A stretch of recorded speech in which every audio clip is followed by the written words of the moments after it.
Hey, what's up, guys? It's Jacob from the Dudes to Fathers podcast. Here for another great interview, another sit down on this Sunday. Beautiful Sunday in Dallas that we got today, all the gloomy skies. But I'm here with a longtime friend of mine, Bruno A. Yes, hey, sir. brother. Thanks for having me. Thank you for having me. Appreciate it. Dude, and hey, salud. Salute. Shout out. Let's get the first shout outs in. Shout out to Libney. Libney, bro. I couldn't, I saw you were drinking something, so I couldn't do water, so I ended up buying some beer. Here, let's just turn them for all right, for purposes, legality purposes. All right. And it's no, like, this is a conversation. You know, me and you have gone back and forth over the years, just friends, marriage, relationship. You've always known my kids, and then you had a daughter. Mm-hmm. And we don't have to say names if you don't want to, but you know, like, now she's 3. About to be 3, and like we were talking about off camera a little bit. You know, like, it's crazy the preparation in which 9 months seems like eternity, and then the day that they arrive, you just said it, like 3 years have gone by. Yeah, like, it's crazy how fast that time has flown. Dude, how is that? How do you feel about that? Well, it's different, you know. Especially older in age. Do you feel like you get to enjoy it a little bit more because are you more set up than you think that I was at that age, or, you know, things like that? Like, yeah. So most definitely. So kind of like give you a little background when it comes to like my daughter and stuff. So I used to be married. My ex-wife and I, we separated while she was still pregnant. Okay. So one thing for me, at least, it was during the pregnancy. It happened during the COVID time. And like, oh, that's right. So all of the like doctor appointments, all of that, I was not allowed to be in there. Oh, so so I would go there, but I would stay outside. Okay. So like when it comes to like my daughter's first, you know, the heartbeat, all that stuff, I missed everything. So no so way. So honestly, like throughout the whole pregnancy, I didn't really feel much of a connection with my daughter. Oh, you know, I never thought about it from that angle. I didn't, you know, and it was like it was just like I wouldn't even talk to my daughter, you know, while she was, you know, in the womb, and nothing. It was just, the connection was not really there, you know. But as soon as my daughter was born, as soon as like my daughter came out, and I saw her face, bro, like everything just hit me. You know, everything that I did not have at that prior to that moment, man, like it just completely like rocked my world, bro. Like it was like man, like the holding her. Yeah, that's my baby. Yeah, you know, that's like, mine. Like we did not have a connection prior to that, bro. I mean, I love my baby regardless, sure. You know, but it just, the connection was really there, like. And like you said, like not being able to go to a doctor appointments. Did those things bother you? It did, you know, because you wanted to do. Because I wanted to be there. Okay. I mean, I was outside. I was in the truck because I couldn't even go inside into the office because of the COVID, bro. So a side note, like one thing I'd say, like joke, like my dad, I wasn't there at my son's birth because of COVID. I was in the parking lot parking, but we'll talk about that later. Bro, yeah. So like COVID really like changed things. I couldn't do, you know, I couldn't be there. I had to like, you know, listen to my daughter's heartbeat like through video or like FaceTime and stuff, bro. So it wasn't even like I was there. But man, as soon as she was born, bro, like it just completely changed my world. And you know, like it's just everything changed, bro. You know, like you can't even put it into words to describe the feeling, bro. Yeah. Because honestly, like, was I ready to have a kid at that point in my life? Probably not. I mean, why not though? You were married. Right, but I just feel like, you know, we're taking like life steps. We're never like fully ready to have a kid, you know. Cause you're honestly never ready. Never. The kid makes you ready, bro. The moment, like, everything that you prepared. have to go through makes you ready, bro. And like for me, like and I would say that for anything, like not necessarily having a kid, but unfortunately, the moment, that's that fight or flight thing that we talk about. You're either gonna rise to the occasion, whatever that may be, or you're gonna bail. You're gonna hit the road. Yeah, it's either gonna make you better. I mean, you get to the side. Is it gonna make me? Is it just for better or for worse? Yeah, you know. And like for me, bro, it was a complete change, like lifestyle, everything, bro. You know, like I growing up, and even after, you know, after I got married the first time, like I never fully told myself, I never fully saw myself as having kids. Oh, okay. You know, Okay. like, you know, people talk about it. Yeah, we'll have a kid one day. You know, whatever. You know, people talk about it. People ask you. You never really said it. You know, you never really say, especially whenever you're with someone for, you know, for a long period of time, bro. Especially, you know, Hispanic families, all that stuff. Yeah. Hey, so when are you having a kid? See. Hey, when are you, like, they're so pushy about it, bro. See. So like, it wasn't like I never really saw myself having a kid, bro. So it wasn't until my daughter was born, it completely changed everything, bro. At that point, you know, it was like, it was a complete change. I had to, you know, take care of my daughter, make sure that my daughter was okay. Yeah. Not only like financially, but like also like, you know, emotionally, like being there for my daughter, bro. Dude. And in ways, because you grew up with a brother, right? I have a little brother, and well, I'm the oldest of three. Okay. My sister is myself, my sister, and my little brother. Okay. Well, he's not. Well, I call him a little brother. He's because he's, you know, he's young, but he's 6'4".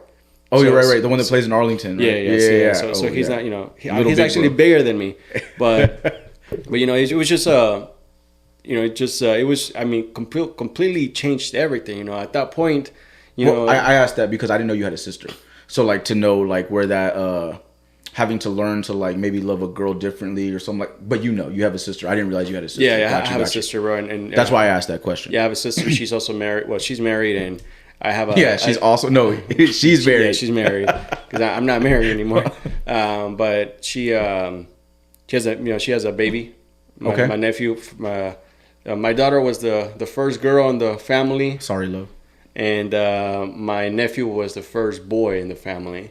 Oh, so at the top, first boy. You know, I'm just kidding. You know, it's they bought like at home, my parents' house, bro. My mom has a wall for my daughter's pictures. Okay. And then my nephew has a different wall inside of the house. But they have their own all walls. have their own wall. Yeah. That's awesome. They have a wall of yeah. Aguirre's. Yeah, bro. It's so that's cool. I know. Okay, so talking about the last name, actually, that's something I want to talk to you about.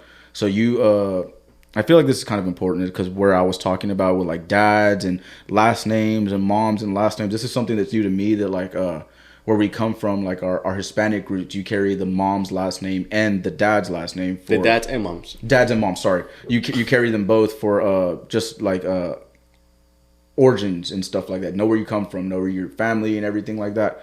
And you recently became a citizen, correct? Well, actually, Friday was my 1 year anniversary. Congratulations. So yeah, January 26, 2023. Okay.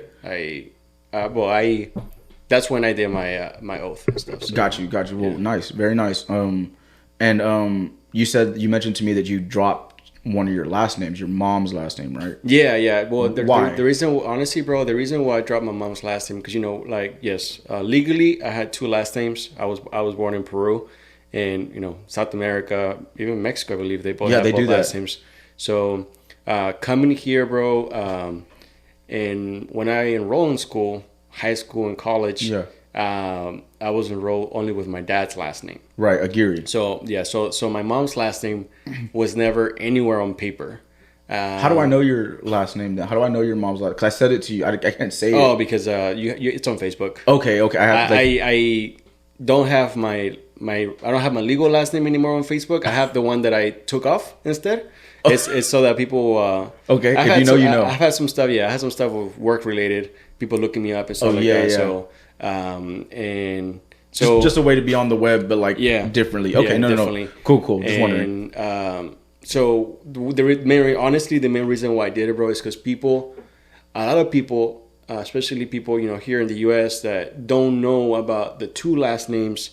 Myself included. They thought my first last name was my middle name, and I ran into that issue so many times.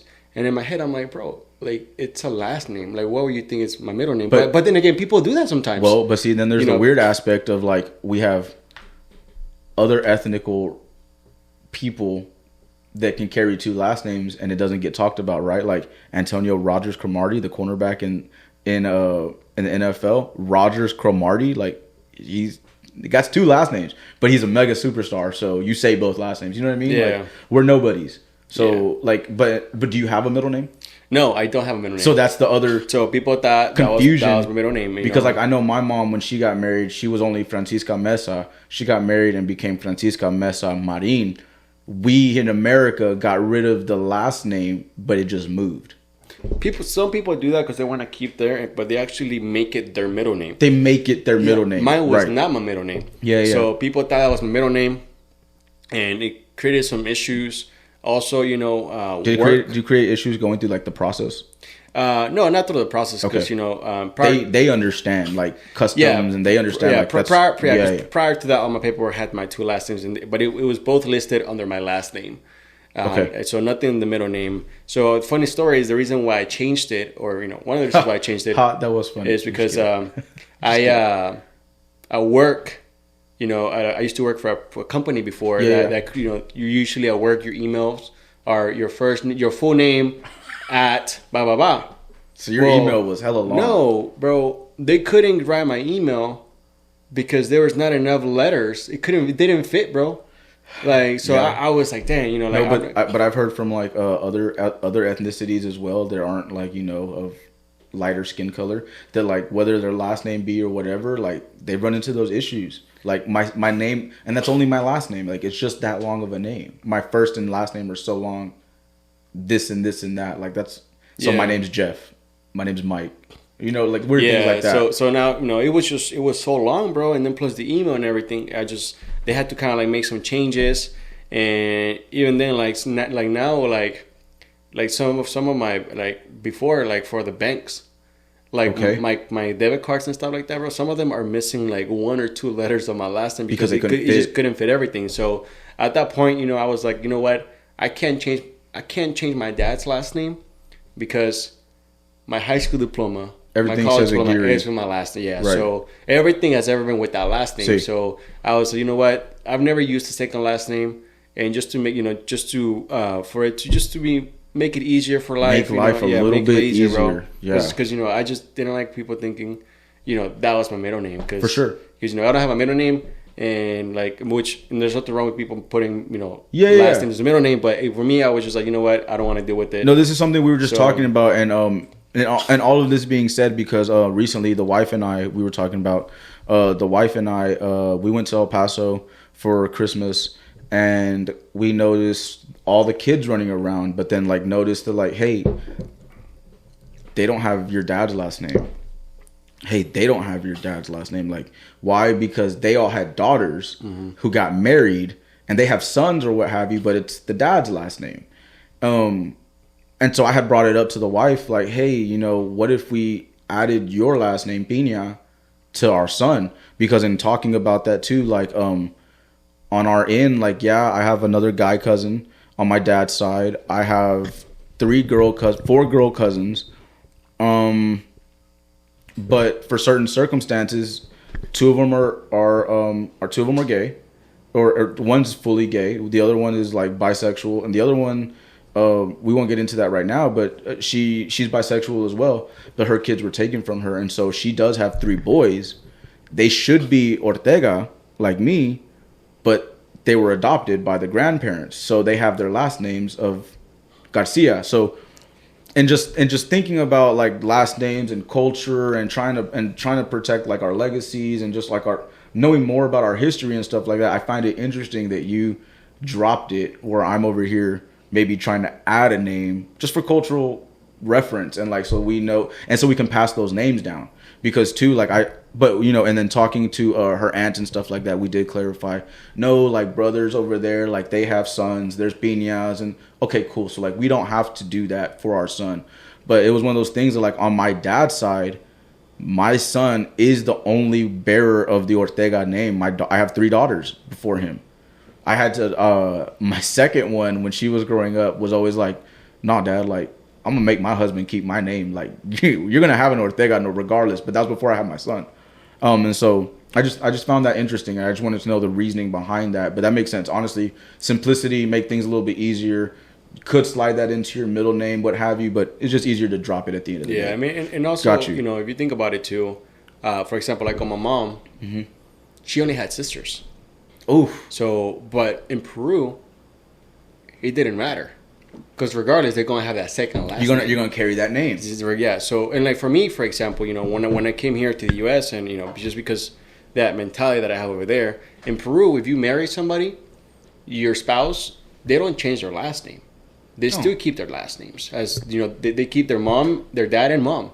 They don't. It's not like here, you know, I marry you, you marry me, and then you have to change your last name. You know, no, you don't have to, but most people do that. Yeah, yeah. So that's why, you know, the first time that I got married, you're like, hey, my ex-wife, what are you doing? No, she did not change her last name. Oh, you know, and I told her like, I didn't know that. To me, it was not important for you to change your last name because I come from a you know, my culture, like well, that's normal in my country. They don't change their last names. Yeah. So to me, it wasn't like, oh, like, you know, you have to change. Of course, my child is gonna have my last name. That's right. No questions about that. Right, and we're all in agreement that I'm in the picture. Like that's what's happening. Yeah, that's what's happening. And she does have your last name, right? Yeah. Okay. My daughter only has my last name. And mom didn't fight that or anything. No, like that? No. Okay. Just wondering. Yeah, no issues with that. And because I know, like for like me and Susie, the mother of my child, the first one, like it wasn't an issue. Like she was like, no, like I plan to give her Ortega. Like it wasn't even a thing, you know, because we were there. Mm-hmm. I guess at the end of the day, like we'd been absent or like not been there, it's like, no, you need to justify to me why you want her or him to have your last name. But that's not the case with us. Also, you know, it depends on the mother as well, you know. And a bunch of different things that could happen. But in my case, I didn't have any issues with that. You know, I've been there since my daughter was born. Cool, man. Even before my daughter was born, making sure everything was good. I mean, y'all were married. Yeah. So, but you know, we like I was telling you, we actually we separated beforehand. My daughter was born. She was pregnant. So my daughter, ever since she was born, that's all she knows. You know, I have 2 homes. You know, I have 2 families. For her, it's normal to have 2 families that love her so much. You know, and thankfully, you know, both families haven't. You know, they've been nothing but great to our daughter. Do y'all get together for events? Depends. So one thing, you know, throughout the years, one thing that we do is we spend our daughter's birthday together. Okay. So I mean, fair. So it doesn't matter because, you know, when it comes to custody, we have almost 50% each. Okay. So we have. Are you on child support? I am. Okay, we'll talk about that in a little bit. I wanted to. So when obviously, you know, the good thing about the whole situation, or I guess the positive thing is, my daughter's mom is white. So the way they celebrate certain things, like for example, you know, they celebrate Christmas Day. We celebrate Christmas night. Right. Christmas Eve. So, you know, we kind of did some changes there to fix it towards, you know, I'm with my daughter. It's never an issue. Yeah, so it's not they're both culturally appropriate, right? So, like that's what you do on their mom's side. So she would spend the Christmas Eve with me, and she would spend Christmas Day with her mom. Which for me is not an issue because, you know, for us Hispanics, Christmas Day, bro, it's just recovering, eating leftovers. We don't really care. It's like the second part of Thanksgiving. Yeah, correct. It's just it's recovering. Yeah, so you know we've been able to separate holidays. You know, to not necessarily one holiday with you and the next, you know, one with you, one with me. We don't do it that way. Yeah, we actually split it in half. So like if it's, for example, Thanksgiving, my daughter is with me and I have like breakfast with her. And then she goes and has lunch with her mom. So we don't have to skip holidays, you know. And because I know people do that sometimes, which is, I mean, whatever works with them is fine. But because the every other, right? Like well, you had her last Christmas, I want her this Christmas. Like me and Susie have kind of like we're on paper like that. Every other holiday switch and stuff. Well, like that's the standard. That's the standard, right? But we've. Around the court, not around the court, behind the court's back, because like whatever, like that's just for logistics and legality purposes. What's on paper is on paper, but we've worked it out. Like no, like there's certain days, there's certain holidays she doesn't care about, and there's certain holidays that I don't care about. So it works out. Like, so it's like and I mean, and also like comes to like having communication. Total communication. And like in my case, me, the wife, and the baby mama, and the mother of my child, like we all communicate. They communicate sometimes without me. They're like, Jacob takes too long to respond, or he's too busy, or what have you. Like they just text. But like that's a luxury that I've worked very hard for. Right. Very hard for that relationship. Because it was not ever that easy. People were like, oh, it must be great. It must be this, or oh, you and your baby mama. Like, dude, it's not like that, bro. Like you guys don't understand how hard it is. Or it was to get to where we are now, and especially for them to have conversations without me because they are responsible mainly for the kid. Like not I don't mean that to sound super sexist but like my wife is a stay-at-home mom and she is in our case she takes a lot of responsibility for the kids and stuff. So pickups, drop offs, and stuff like that. Like, if she needs to pick up our other daughter too, the oldest daughter, baby mama, like, hey, like, it's not. I just didn't want it to sound like completely weird like that, you know. But you know, why wait to respond to me to respond to my wife when they can just text about it and be done in 30 seconds instead of waiting 5 minutes? Yeah, but but kind of going back to what you said, you know, people are like, oh, you must be nice. You know, it must be nice you have it that way. You know, it's not nice, bro. People just don't understand and they don't see what we've been through to get to that point. Right. You know, obviously for me and the mother of my child, like and it's funny because you know, we argue. We have disagreements. We argue. You know, we have small little fights. For sure. It's never been... I wouldn't say fights. I call them more disagreements. Disagreements, you're right. Disagreements. Like, it's never been nothing crazy, you know, but at the end of the day, bro, like, after we're done disagreeing or whatever we're disagreeing, bro, sometimes you kind of, like, go back and think about it, and like, you're like, man, like, all these little arguments that we've had, it's been nothing but stupid little arguments. Yeah. You know, like... It's, you know, that maybe if I would have communicated things with her differently, or if she would have communicated things differently with me, bro, it wouldn't have escalated that way. And that's and that's another thing that I'm trying to change with this, the demographic of this, right? Because sometimes women just don't understand where we come from and where we think about and how we think about things. Yeah. But it's also so hard for us to understand what it's like for them just because of how we think. And that gets brought up so many times. And being around women, as many women as I'm around all the time, you know, I'm not afraid to tell my wife, like, hey, can you please just tell me what you need me to do? Because then there's the and ladies, you know, and we've talked to Adriana, we talked about this, and you know, I don't want y'all to take this a certain way. I just want y'all to hear what I'm saying and how it comes off, right? So this happens in our house quite often, and I've talked about it recently with the wife, and hey, she'll be like, hey, why don't you do the dishes, or why don't you put up the dishes, or why don't you help me clean the kitchen specifically, right? Like, because she's in there most of the time and stuff like that. And like, I'll go in there or I'll hear her like putting dishes up and like putting things up or looking for something and be like, who put this here? It's not where it goes. I don't put this here. Who put that there? Like, why does it go here? Mm-hmm. Why does this go here? That's not where I have it. So do you want me to help you or not? Because I put it where I thought it was supposed to go. And I understand, like, I didn't get the item. I'm just trying to do a service and like help you or help the family in the kitchen. And I see you're doing stuff, so I'm gonna put up the dishes, or I'm gonna help you put up the dishes. But sometimes it's not done properly like you want it, and then I get argued for because I didn't do it right. So do you want me to do it, or do you want me to not do it? Right? So, and that's where I'll just be like, hey, can you just tell me, do you want me to do this or not? I've you know, as many sports as we've played, years of football, military after that, I tell her, like, yo, I am not one of those guys that thinks they know it all. I actually like being told what to do. That's kind of like, I'm okay with that. Yeah. So if you need me to do something specific, please just pull me aside and say, hey, this is what I need you to do. Mm-hmm. Or, hey, please just stay the F out of my way. Hey, that works too. Because there'll be some times where I'm like, she'll be like dancing around the counter and like cutting things, moving things. And I'll go in the kitchen and like, hey, can I help you over here? She's like, excuse me. Can I help you over here? Actually, can you come over here? Excuse me. You know what? Can you just get out of the kitchen? Yeah. Okay.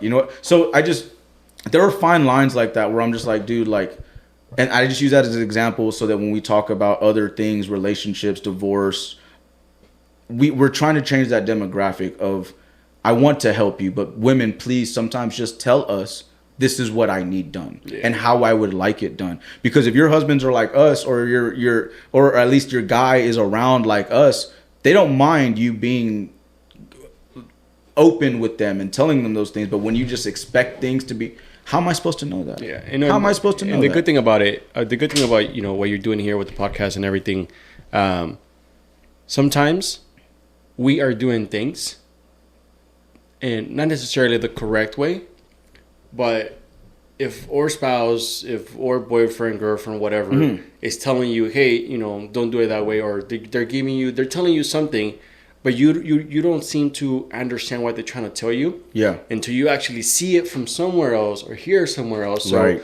So maybe somebody's gonna watch this video and be like, damn, I'm fucking up. And then maybe just be like, hey, like, I should have done that, you know, like, and like I said, like, next time I'll ask. Right. So usually, like, like, for example, like with me, I'm the mother of my child, like the little arguments that we have, you know, honestly, like 90% of the time are mostly like disagreements that we have that initiate it because myself or her, like we didn't communicate things the right way, or we actually like we should have, and it came out a little aggressive, right? Or maybe she sent me a text message and she meant it a certain way, but I read it like the Key and Peele skit, like she's trying to come at me, but she wasn't, and then go. It's just like, and there's more little things, that you think about it, and you're like, damn, like. It's actually, and then there's also like a weird line, right? Because like as like not being in that relationship anymore, I don't know if people have told you, but like, and I don't mean this to sound like that for anything, but like you get the conversations in writing in case they ever try to like backsplash you or something. Because if you have that conversation on the phone, it's like it's your word against mine. And like we were always talking about, like the moms get all the benefit and the moms get even though it's hearsay from both people, the hearsay from the mom always seems to matter more than us. And so like those things, like you're in several groups and stuff like that, and you see the narrative is trying to change, but it's so hard sometimes when the mom still gets the rite of passage no matter what. Like I mean, I was telling you before, I've ever since I've been not together with the mom and the whole dealing with divorce, all that stuff. I did join several groups that talk about those things, because I like to inform myself. I like to see what's going on, and it's crazy because the more I read, the more I'm like, damn, I'm actually very thankful for the mom of your situation is. Yeah, I'm very thankful, because at the end of the day, bro, yes, we have our disagreements, but the mother of my child, man, she's a great mom to her daughter. Awesome, and she's a great person. Yeah, I mean, but like I've said with Susie, and me and Susie have come to talk about, we weren't meant to be together, but maybe we were meant to bring that child into this world. Like we were meant to be in each other's lives for those moments. And what happened. And I will say that, and I've told this to my daughter all the time, like, dude, like you saved my life. I don't know where I would be. I don't know where I would be right now at 17, at 18, had my life not gone the way, and like at 17, 18, 19, 20, you think like your life's over, the this, the that, my friends are doing this, they're not inviting me anymore. But in the long scheme of things, I've stayed out of trouble. Bro, I've been out of certain situations. I've been caught up with my own like personal drama between my wife and like my family and stuff like that. But like, trust me, from like our peers and where we come from, like there's a lot other drama that I could have been involved in with the people we used to hang out with, that I'm glad that, again, like my daughter saved my life. Like I always tell people, I needed her more than she needed me, bro. Yeah, and I didn't even know it. Yeah, and I didn't even know it, bro. I didn't even know it. It was like she changed my life for better, bro. I had like one thing I always told myself, in life, bro, I've made, I've had my share of mistakes, bro. I've done fucked up things in life, bro. But one thing I was not gonna be, bro, or one thing that I wasn't gonna be known for, was being a bad father. Being a bad father. Yeah, I was like, that's you could be a bad husband, you could be a bad boyfriend, you could be a bad friend, but never a bad father. But my kid knows, like, no, dude, my dad takes care of me. Yep. And my kids know, like he has his issues with such people and this and that. Yeah, but he has my best interests at heart, and that's really what it is. Yeah, and like I said, I'm the more I read about things, I'm very thankful for my daughter's mom, for she's always taking care of her child. Yeah. And a lot of times, bro, it gets a little complicated because, as humans, we sometimes try to look after our best interests, and okay. And what's going to happen next? Not just that, but like, sometimes we're not really thinking about what's best for the child, but we kind of put our feelings in there too. Right. And that's when things kind of get a little messy. But, at the end of the day, it's not about me. It's not about her. It's all about our child, what's best for our child. Yeah. And honestly, for the past almost 3 years that my daughter's been, my daughter's about to be 3. So I'm very thankful for everything. And the good and the bad. And the good and the bad, bro, because you learn, bro. You learn. Yeah. You learn fast. You learn fast, bro, and throughout that time, bro, like, and it's crazy, bro, because, like, throughout that time, whatever people you had around you, like family, friends, people that were around, bro, like with everything that you go through, bro, you realize who truly is there for you or not, bro. Like shit, man, bro, like back then, bro, like, and you know, bro, we had so-called friends that were only there when it was time to have fun, bro, and do things. And no, trust me, and I don't mean to sound like the sourpuss or the crybaby, but I mean, like, that's exactly what I do. Like, I've been going through that by myself since I was 17, like pretty much 18, like, and then, you know, I came back from the military after 6 months because of how it went down and my medical separation. And then, you know, you just start noticing that, oh, you have a kid. Oh, you just start noticing the invitations stop coming less. Your phone starts ringing. And it really is sets in a sense of depression. You're like, did I do something wrong? And, like, you're just not the cool guy anymore. And not necessarily like the cool guy, but you're just not even a cool guy anymore because you have a responsibility. Bro, we just can't party on a Tuesday night. You know, we can't go out clubbing on a Tuesday night when we have to worry about making sure our kids have actually going to work tomorrow, actually not thinking about calling in. Yeah, bro. You know, and I will say one thing, you know, to everyone watching. Yeah. You know who you are. You know, we went to high school together and everything. Please, please, please. We're already in our 30s. Stop messing with high school girls. Please. Like, you know who you are. Like, that's not cool. You know, like, let's change that, you know. You know what I'm talking about. I know, bro. I did not know you were going there. I'm just going to leave it there, you know. Salute for that, bro. Jesus. Just move on. That's not cool. Still lives at home, by the way, too. Yes. With his mom. So, please. That was a great conversation I had not too long ago about him. Text me, he's like, hey, can I get some weed? And I was like, yeah, were you gonna smoke at your mom's house? And he was like, this is my house. Okay, bro, shut up, bro. Yeah. That's great. My bad. but okay, but like, so that being said, you know, you're not like this, but like you're a weekend father. Like you get your kids on the weekends and have to take them back on the weekends. No. Not How does that work? Not just weekends. No. You have her for like a week at a time. No. So we didn't want to come. So this is my thing. Once we separated. Yeah. I didn't immediately get divorced.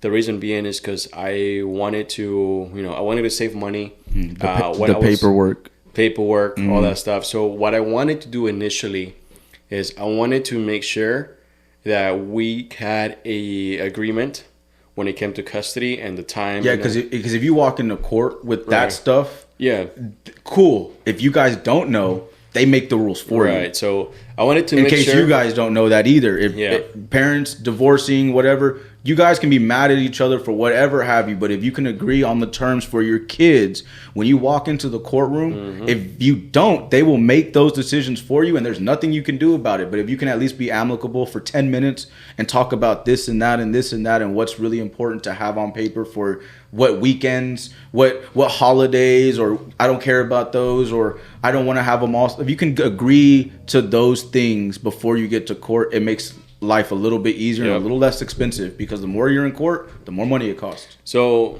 side note, that's where I was trying to get to, and eventually, accomplish that. Yeah. But, so initially, when my daughter was born, like I was initially telling you that, I didn't have that connection. Right. Was born, bro. Like, man, until this day, bro, I still remember, because I was at the hospital when my daughter was born. I was there. I still remember when I went to drop my daughter off and her mom back at their house, bro.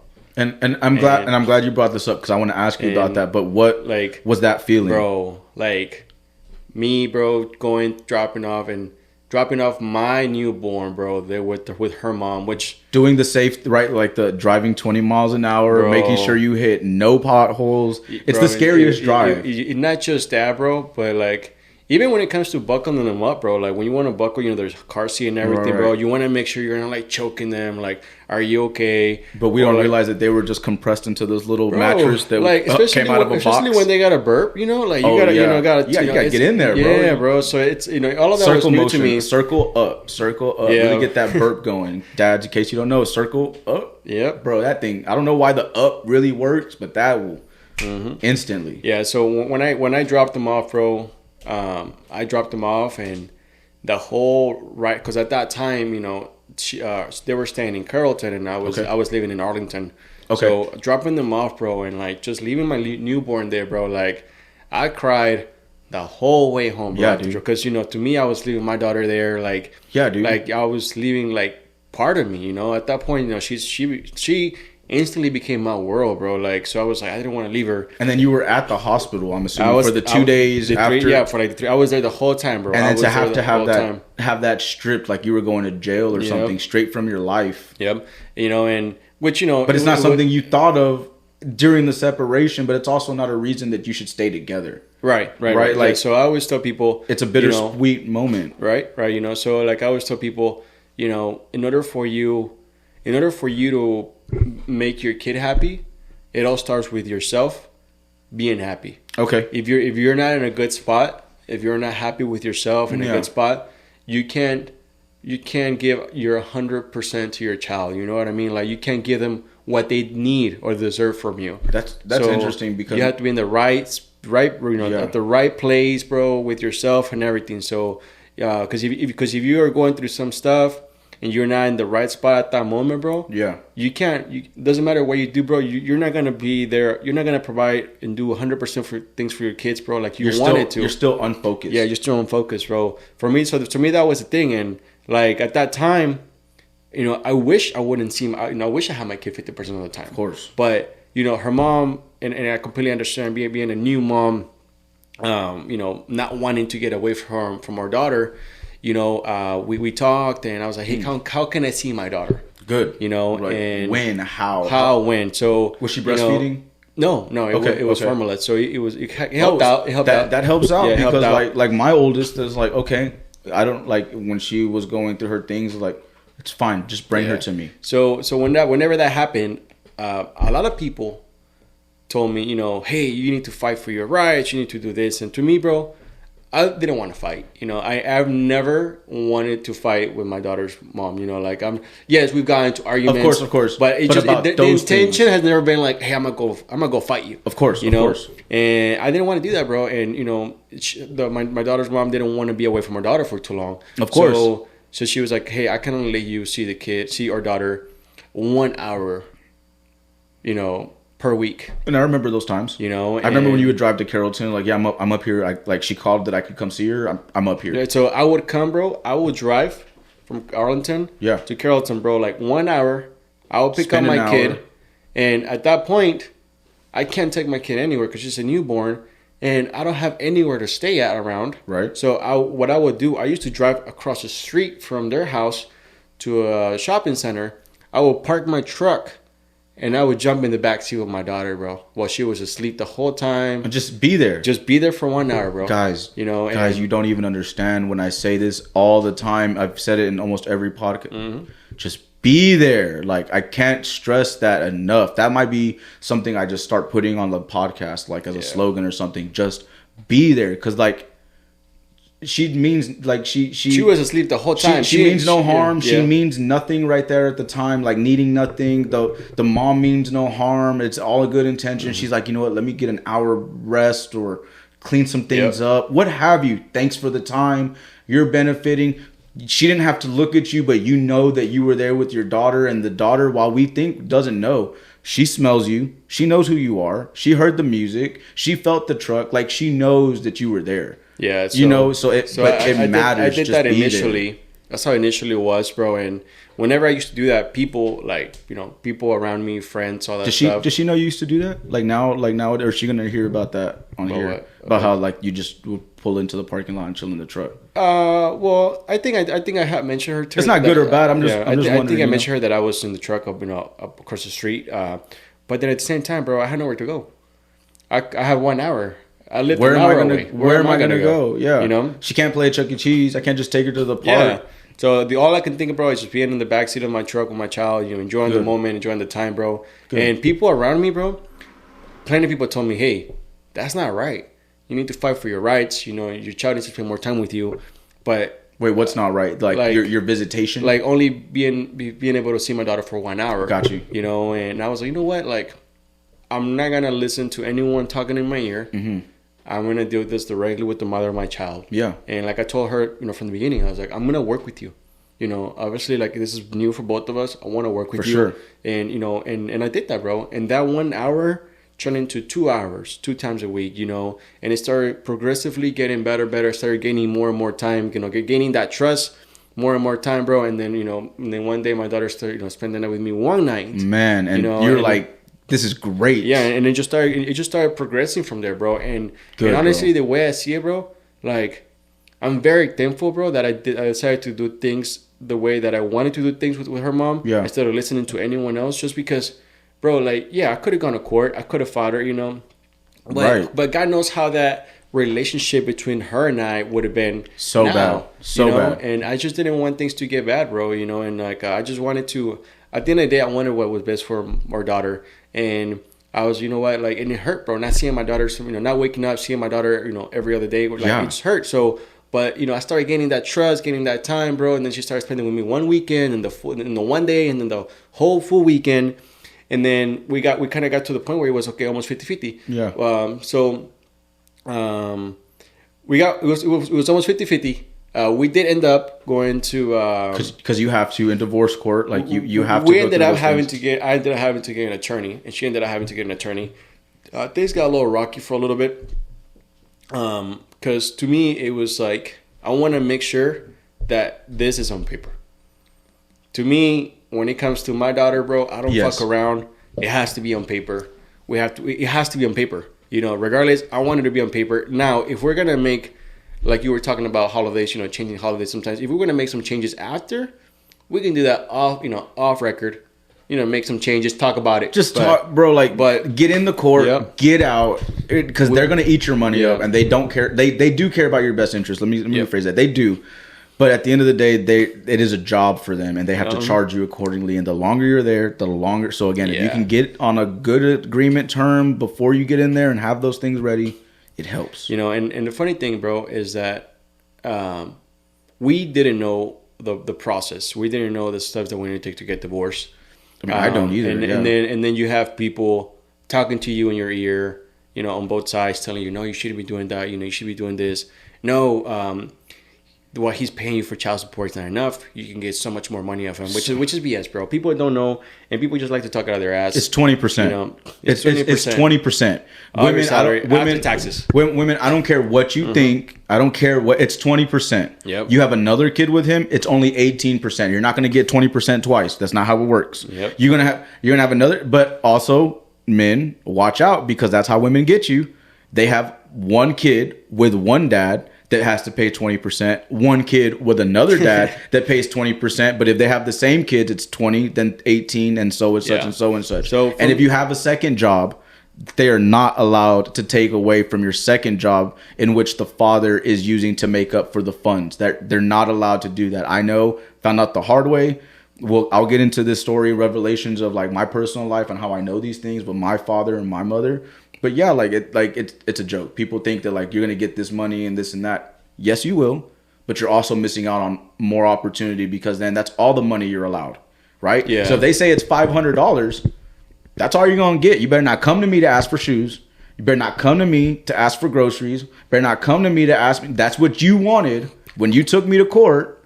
That's what you're gonna get. Yeah. You thought you were gonna get more in the long run, and you don't. Side note. So for me, it was like, you know, I wanted to put myself on child support. Yeah. I wanted to. Good for you. I tell fathers to do that. I'm not paying 20%.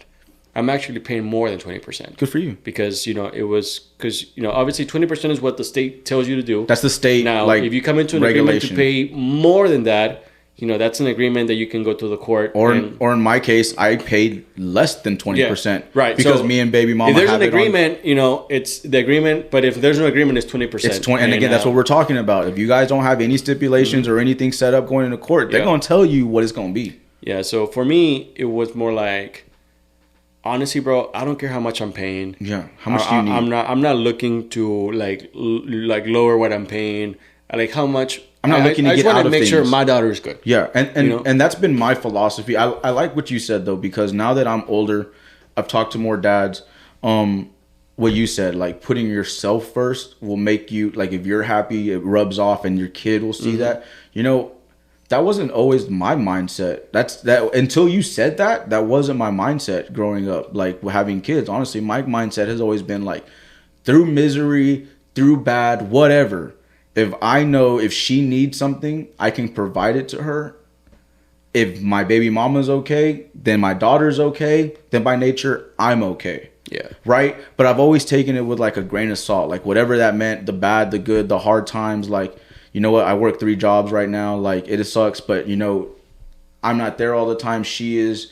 It's the first year or two, like more important with the daughter to be with the mom, or the kids to be with their mom and stuff like that. I hadn't thought about it like that. Yeah. I love that wisdom, but now that we're older, do you think that because you guys, how old were you guys when you got divorced? 28. Separated, yeah, 20.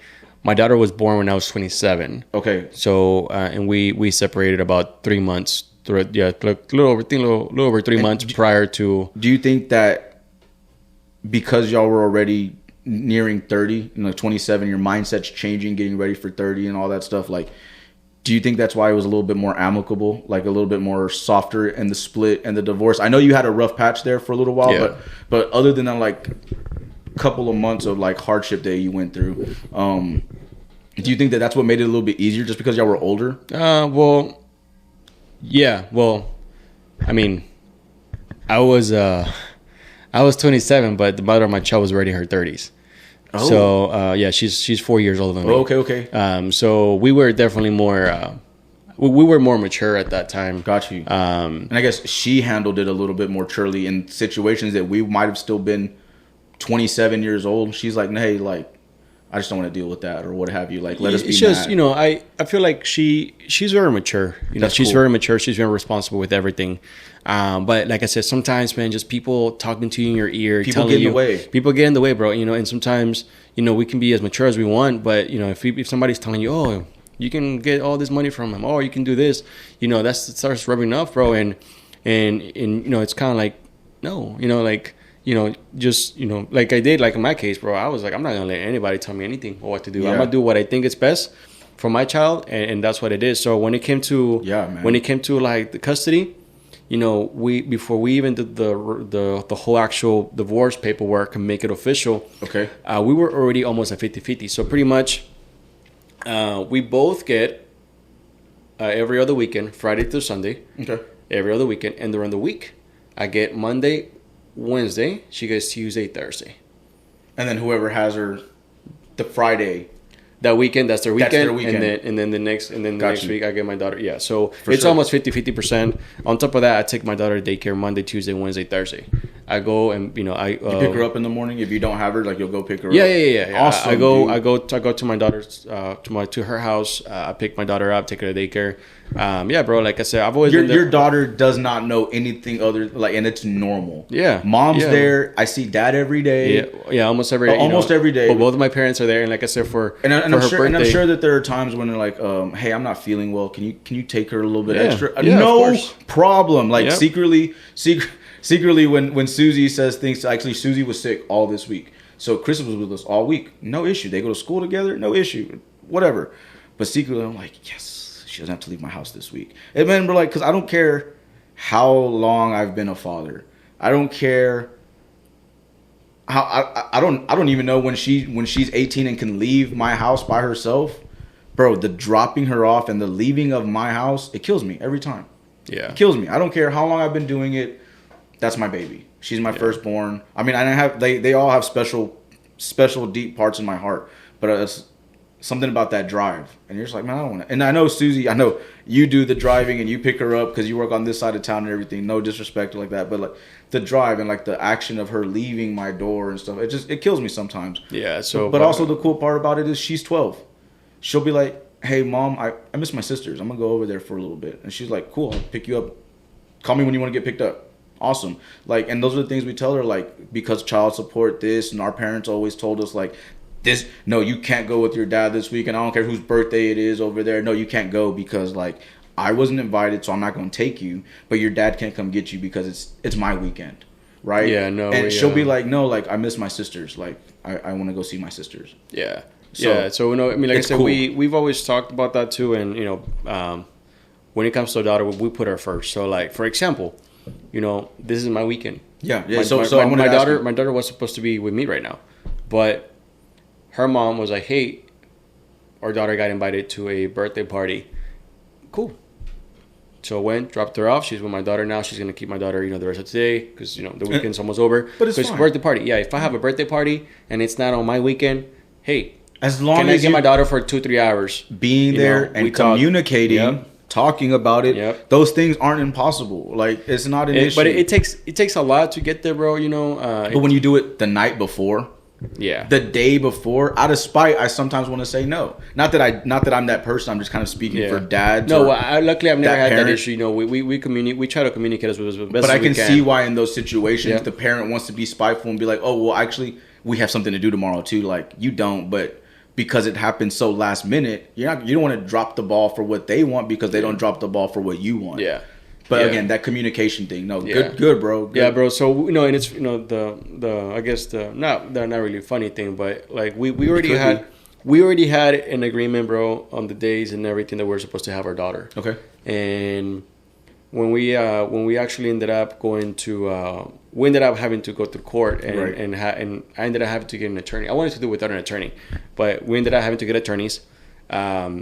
I'll be honest, bro. I did not have the money for it. I had to get a loan. I'm still making payments on it. How much does the divorce cost? It cost. Thankfully, the divorce is already finalized and everything is done now. But it's close to $6,000. And honestly, that was kind of like in the low end.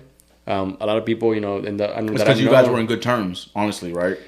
There was a little bit of disagreement when it came to the terms that we were going through. Okay. Also, I feel like. It was more of the attorney that she had, which am honestly bad attorney in my opinion, bro. Like wouldn't respond emails. She wasn't really communicating what she was trying to tell her for her to do. Like even to defend your ex-wife, you're like, dude, you should probably get a new lawyer. Like well, not just that, like her everything that she would tell her, hey, I want to do this. Like she just the way that she would communicate, it wasn't like it was supposed to. And she wouldn't respond to any emails. My attorney would email her, several times for sure. No response. Needing this paperwork, and that created more delays. More delays meaning I need to have my representation. Money. So my attorney is charging more money. And they're getting rich, and I'm just getting poor. And I didn't have the money for it. That was tough. And there was a few disagreements that we did not agree on, but her attorney made it seem like they needed to be that way. Which at the end of the day, there were things that I was right, like, and no judge was gonna grant any of that to them. Like, do you mind talking? Like, do you remember what those were? Like, for example, so we had 2 dogs that she kept. Okay. And with me paying child support, making sure everything is good. Like I couldn't keep. I was actually paying the dogs health insurance on top of that, and they live with her. Okay. So it kind of got to the point that I was like, I can't. I'm not made out of money. I have an apartment. I'm about to be broke. I got my own bills. I can't be living check after check. And then pay for dogs insurance too. No offense to the dogs. Yeah, no offense to the dogs, but I want to take that out. And her attorney was like, no, it needs to stay on there. Which was crazy because, even my attorney said, you know what, those dogs are not, they're judge. If they ran away right now, what would happen? No judge is going to make you pay for it at all. And like I say, it was just a communication with her attorney that made things more complicated. Yeah. And at the end of the day, bro, we literally, bro, ended up with almost the same agreement that we had prior to the divorce. The only difference was that I had spent $6,000. Damn. Just for us to come to the same agreements, bro. No, bro. No. But at the end of the day, yeah, it was money. Yeah, I'm paying and making payments, but I have that peace of mind, bro, that my daughter's gonna be with me. And at the end of it, it's worth it. Yeah, bro. And not just that, it also has a geographical restriction on there. Yep. So my daughter, we got divorced through Denton County. So I can live, in Denton County or the surrounding counties. which is pretty much DFW. DFW. Yeah. It's safe to say and DFW. bro, that's that peace of mind, bro. It gives me that peace of mind that my daughter's never gonna be taken away from me. Yeah. It's never gonna be taken to a different state, away from me. But okay, like you're from Peru. Like, what if you want to take her home? Well, yeah. So at that point, bro, and obviously her mom knows that my daughter one day she's gonna end up going to Peru to visit with us. But it's not like they don't think that you'll never come back with her. No. Because I know some, bro. Like my two cousins. We were asleep one night. Christmas, Dad came to get the kids. I remember saying goodbye to my cousins, and he took them to Mexico and was like, and you know what? And for those people that know my aunt, y'all can say what y'all want if y'all hear this podcast, but the reality was that she was an unfit mother. Like he said that. And was like, dude, if my kids are raised here, they're going to be a this and a that and a this and a that. It sucked, but he did kind of kidnap the kids, essentially. But they're his kids. Yeah, so that's not kidnapping. But it's a weird gray line. But I know that those are like worked in. I'm talking to another friend right now. I forgot who we were talking to. But that they might want to take their kid, and they're nervous about them going home. And I was like, well, if you're nervous about it, that he has those intentions to might not bring your kid back, don't let him leave. Like it's because I know that dads will or parents they have the option to do that. So technically speaking, it's their kid is not kidnapping. It's however, to take your kid out of the country, you do have to have both parents' permission. Nowadays, yeah. So that's why notaries have to sign those documents. Yeah. So for example, to get.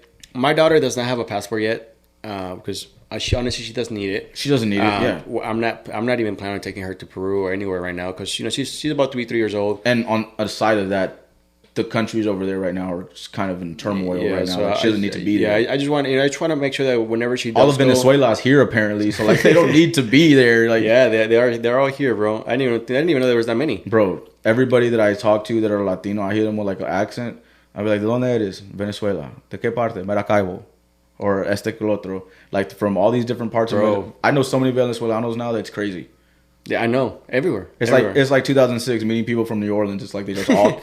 and I love y'all. But it's just overwhelming, like, to the point, why go over there right now when there's so much bad... They're all here. Yeah, but she does need... In order to get her passport, she does need both of us to be there to get her passport. So, which... That's cool. I mean, whenever the moment comes, it'll be a process. Yeah, it'll be talked honestly, about. I don't think it's going to be an issue just because. And you're not one of those dads, right? Like you're not going to take your daughter. It's not going to be an issue. And like I said, when it comes to our daughter going to places and having fun, bro, we don't get in between that, or learning and cultural. Yeah, if she, if we're like, for example, like the birthday parties, hey, she's going here, or like, hey, we're doing this, or if she tells me, hey, me and my family, we're going to do an activity on this day, that is your weekend. Can my daughter come with me? Can we can we work it out? Can we maybe change the weekends? If we can't change the weekends, just take this day. It's fine. Yeah. I don't see it as, oh, you're taking a day away from me. I gotta take another way from you. No, like I see it as like okay, but we'll talk about something later. We'll figure it out. But no, we're not doing anything this weekend anyways. That's what I'll tell Susie. She'll be like, okay, I just wanted to make sure. Like, no, dude, like she can stay with you this or bring her to. We'll meet afterwards. Mm-hmm. Something, right? Yeah. Like so for sure. I mean, I will say, even that after being finally officially divorced and everything, and obviously we almost came up with the same agreement that we previously had prior to the divorce. That's insane to me. I will say one thing, bro. Sometimes, we don't know about the process or the laws, that it takes a person that knows about law, like an attorney or a judge, telling you what really things are for you to understand. But I mean, if I'm being honest about that unfortunate aspect too, is all of that knowledge could be found at your local library. Yeah, but sometimes but they spent time, you have to be able money. to. Well, I tell you because you're not gonna take that person who you're with to the library and be like, you need to learn this. No, but I did. Right. I represented myself in child support court, and she paid for an attorney. Well, because her dad's a doctor, and so at the end of the day, I know she couldn't afford that piece of shit attorney. Yeah, and Susie. That was a piece of shit attorney. He was an asshole. He couldn't even look at me straight, trying to intimidate me. Like, bro, if I saw you on the street, I'd fuck you up, bro. Like, but like, you're just such a geek. Like, you've never been laid in your life, bro. Like, how are you defending children if you don't, bro? Whatever. But he was a really, really bad attorney. Like you told her, and I told her that, dude. I defended myself. I represented myself, and there were several times where he would ask me a question, and while it wasn't specifically legal jargon terminology, he would say something, and it comes down to the whole military aspect. The second I say it's a hearsay, or it's like blah, blah, blah. So that's why you really have an attorney speak for you. Well, Your Honor, my defendant, right? Not my defendant, or so like there are certain terms, but like she would be like, the judge would look at me and be like, didn't you just ask him a question? Let him talk. And he'd be like, objection. Like he would just say all these things, and like me and Susie are looking at each other like, what are you like? You're interfering with my kid, bro, for no reason. And then you're telling me to shut up. Sorry, Your Honor, I will not do that. While I was in the court, bro, I saw this, just like the football players before us. Like, remember like Tyler Foster, when we first saw him, thought he was like Ocho Cinco, like this big man in high school, right? Beard, gold, just man, right? Dude, I saw him, not him, but I saw that, whoever you want to put in that before my case, crying his ass off. This dude looked like he had maybe done a couple bids in jail, fully tatted. This black dude, and bro, like I never seen a man so distressed because the judge before that said, "You'll never see your kids again." And he was like, but he's sitting there and trying to justify, like, but I have 2 jobs. I just got out of prison, trying to do the right thing, bro. And that was the hardest thing for me to see, that his lawyer really did nothing for him. And that was one of the moments where I was like, I'm not going to have a lawyer. That was like my first, like, I'm in court to find out what is going to happen. You should lawyer up. And I was like, why do I need a lawyer? I'm just going to study, do what I need to do, learn about what I want in my case, and bring it to the table. And it worked out. And the whole point, nothing changed. To the point. So she wasted all that money. Well, her dad did. And nothing changed. Yeah, right. And sometimes people don't, like, some people think. I just got fortunate. Got fortunate that I've been around this so much that I was like able to recall things and go look for that information where I needed to. I had a couple of people on my side that were lawyers or new lawyers, and they just gave me free game. Bro, gave me free game. They're like, don't pay for a lawyer, bro. Don't. Like, there's no reason for you to be in court right now anyways. Because she got upset. Because she didn't even get upset. Her dad got upset and took me to court through her. Waste your money, doctor. Waste your money. I don't care, bro. Like, you're not going to play me, but like, you're not also going to intimidate me. Yeah. And so, but like, I say that because like, I walked up to that guy. He was turning around and he was just crying. I was like, hey, bro. I was like, you don't know me. I don't know you. I was like, don't let this define you. Don't go backwards. Keep working your ass off and keep your head up when you walk out of here. I was like, you cry your ass off right now, but the second you leave these doors, you better know, I got it out, but I got to keep going the right way. I got to keep grinding the right way, because if you don't, bro, why would any judge ever help you ever again if you go back to jail for any reason? Well, even a parking ticket, they don't care, bro. Like, you've done something bad and the mom hasn't. Doesn't matter, bro. They're gonna take you, and that stayed with me for a lot because I just like to pass that on. It's like, bro, like just keep doing, like you just keep doing good, stay out of trouble, and you have nothing to worry about. Yeah. But that always resonated with me, and like I got lucky and fortunate enough that I didn't have to pay that bill. So, bro, I'm sorry you're stuck with that debt, bro. You know, but I mean, like I said, at the end of the day, bro, it just gives me that peace of mind that everything that it was done paper. right. It's on paper, bro. It's on paper. You know, like with me. And through that court session, everything got updated and it's on paper. You know, both parties were able to learn and understand the legal process, the things that we can and can't ask for. Right. You know, some things sometimes. And not to waste our time here again. And not necessarily in my case, but sometimes I see moms out there that think only because of their mother, they have all the rights. They can do whatever they want to because they're the mom, blah, blah, blah. And that's BS. You know, I tell all the parents, all the dads, you have rights, you know, and I didn't know about any of this until I had my own child. And like Jacob said, I had to investigate it myself. Yes, I did end up getting an attorney, but I had to do some reading. I started looking up things about how to do something, because at the end of the day, you're not fighting for yourself, you're fighting for your child, you know, and one mistake, or if you don't do something like you're supposed to do, it's gonna go in writing. And then maybe you may lose time from your child just because you were too lazy to do something. Or too proud. Yeah. So, I mean, when it came to that, you know, we also settled on, like I said, on the child support. You know, we did the math.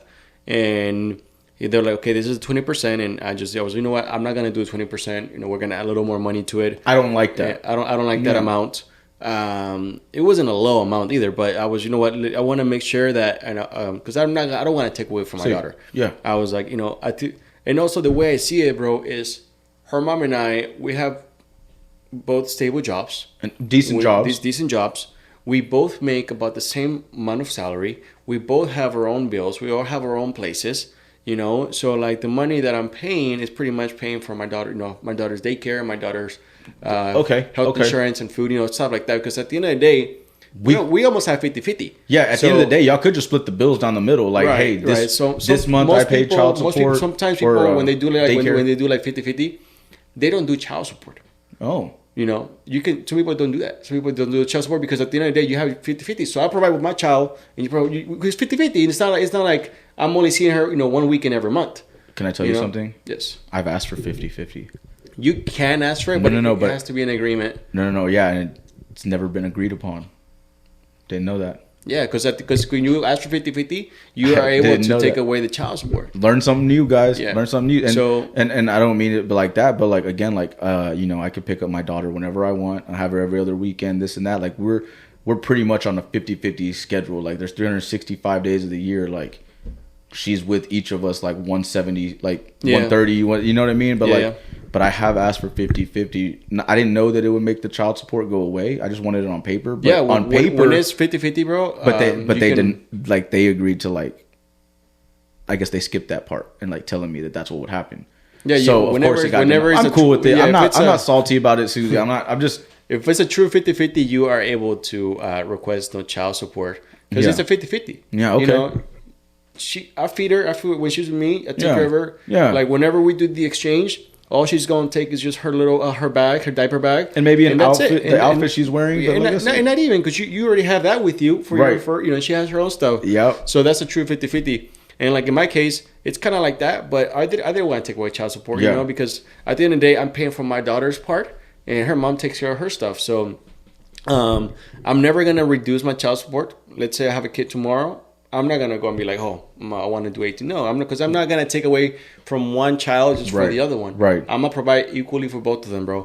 And so that's never gonna be a thing for me. I'm never, if I have another kid, I'm not gonna go and be like, oh, I need to reduce my. No, because it's not about taking away from your child. Yeah. You know, I see a lot of piece of shit dads. That want to go to court. Yeah, just because they want to reduce what they're giving their child, and they don't even see their kid, bro. They don't even see him as it is. The least you could do is give them the money you're not making, bro. I've seen cases, bro, where they pay their child. They pay like $150 child support monthly, bro. It's like, come on. I mean, and I get it, bro. And the worst thing about it, bro, is that when I see dads that are trying to not get a good job just for that reason, that they don't want to increase the child support and to stay on like the street. Yeah, bro. Like to me, it's like you drive a Hellcat, but you pay $150 a month, but don't got a job. How you drive a Hellcat, bro? People, it's crazy to me, bro. Like the fact that you're trying to like cheat the system so you can cheat your own child. You know, it's so you can cheat your own child. Dads, listen to that. Like there is. I will give you a Robin Hood vendetta against like cheating the system. Like stick it to the man, right? School of Rock, stick it to the man. I get it, but when you stick it to the man and it involves your kin, but you're in the same aspect, or like, oh, I got to protect my family. You got to do this for my family. I love my family, so proud, but like you're only hindering their growth for your selfishness, guys. Like, what are we actually doing? What are we teaching people is important here? Your self-interest or like what you say is important. Yeah. Because your actions, right? Like we come from a show me state. You showing me what's actually important. Your Hellcat, your bitches, your drugs, your athletic time, your workout, whatever guys are into, like that's more important than your kids. And I'm not saying that that's not. Maybe those are your livelihoods. You grew up in a family of this, or you grew up and that's kind of like what y'all do. But like your perspective, like we were talking about, it has to change a little bit. You got to make those changes a little bit because that shit's crazy to me. You're right. I didn't even thought about that. It's about being there for your child, not showing others that you're there. Because people, they're not there for the child, bro. They just show up for like an hour or whatever, take one quick picture, post it on social media as if they're the great, great parents, whatever. but you're not there for a child. You know, they're trying to like show the world that, oh, this image of I'm a great dad, but I'm not there for my child. You know, it's like, no, it's about being there for your child. That's why up until recently, like I haven't posted my kids on anything until I started this podcast platform, because you know, issues with my parents and stuff like that. Everybody's so quick to belittle and to judge me, or like the things that get said about me. But whenever my mom comes around, she wants to take pictures. Why?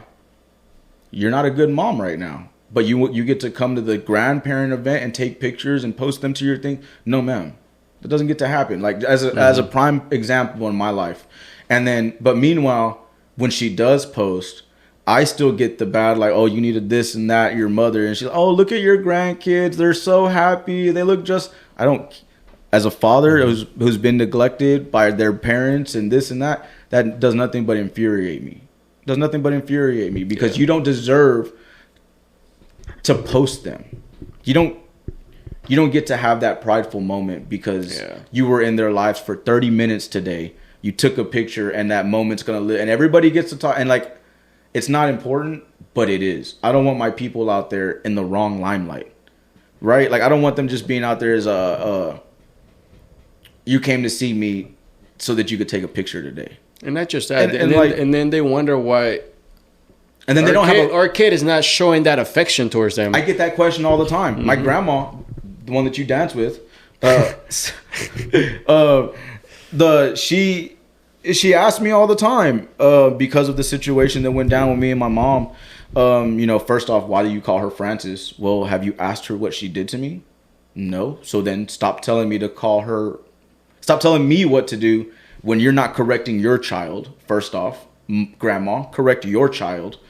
But then secondly to that, she's like, oh, why don't they hug me? Like my two little ones, the 5 and the 3. Because they don't know you. I was like, well, they don't hug strangers. And she's like, well, I'm their grandma. I was like, okay, you're a stranger. You don't even call me. Yeah. You don't even call me. Now, I get your opinion, and you don't drive, which is a whole issue in itself. You don't drive, you don't this. And then you moved to East Dallas and then had the audacity to tell me, like, well, why don't you come see me anymore? You said that you would always come see me. Yeah, then I had more kids, and you moved further away and do nothing but make it harder for people to see you or talk to you, and you don't even call me. Right. But then you wonder why my kids don't know you. They've never seen you. They don't know you. And then when I ask my mom respectfully, like, hey, mom, we're going through our things. You know, if you could find it in your heart, could you possibly make me some pictures of like my childhood? Mm-hmm. You know what this bitch said to me? Those are my memories. Go make your own. Okay. So then when you ask me why your great grandkids don't know you, take that up with your kid. Take that up with your daughter, grandma, because she's the reason why, like, you want to believe her and what she says and the allegations towards me, but you don't call me. Right. You don't even try to come over here. You ride the bus. I live right off of a DART station.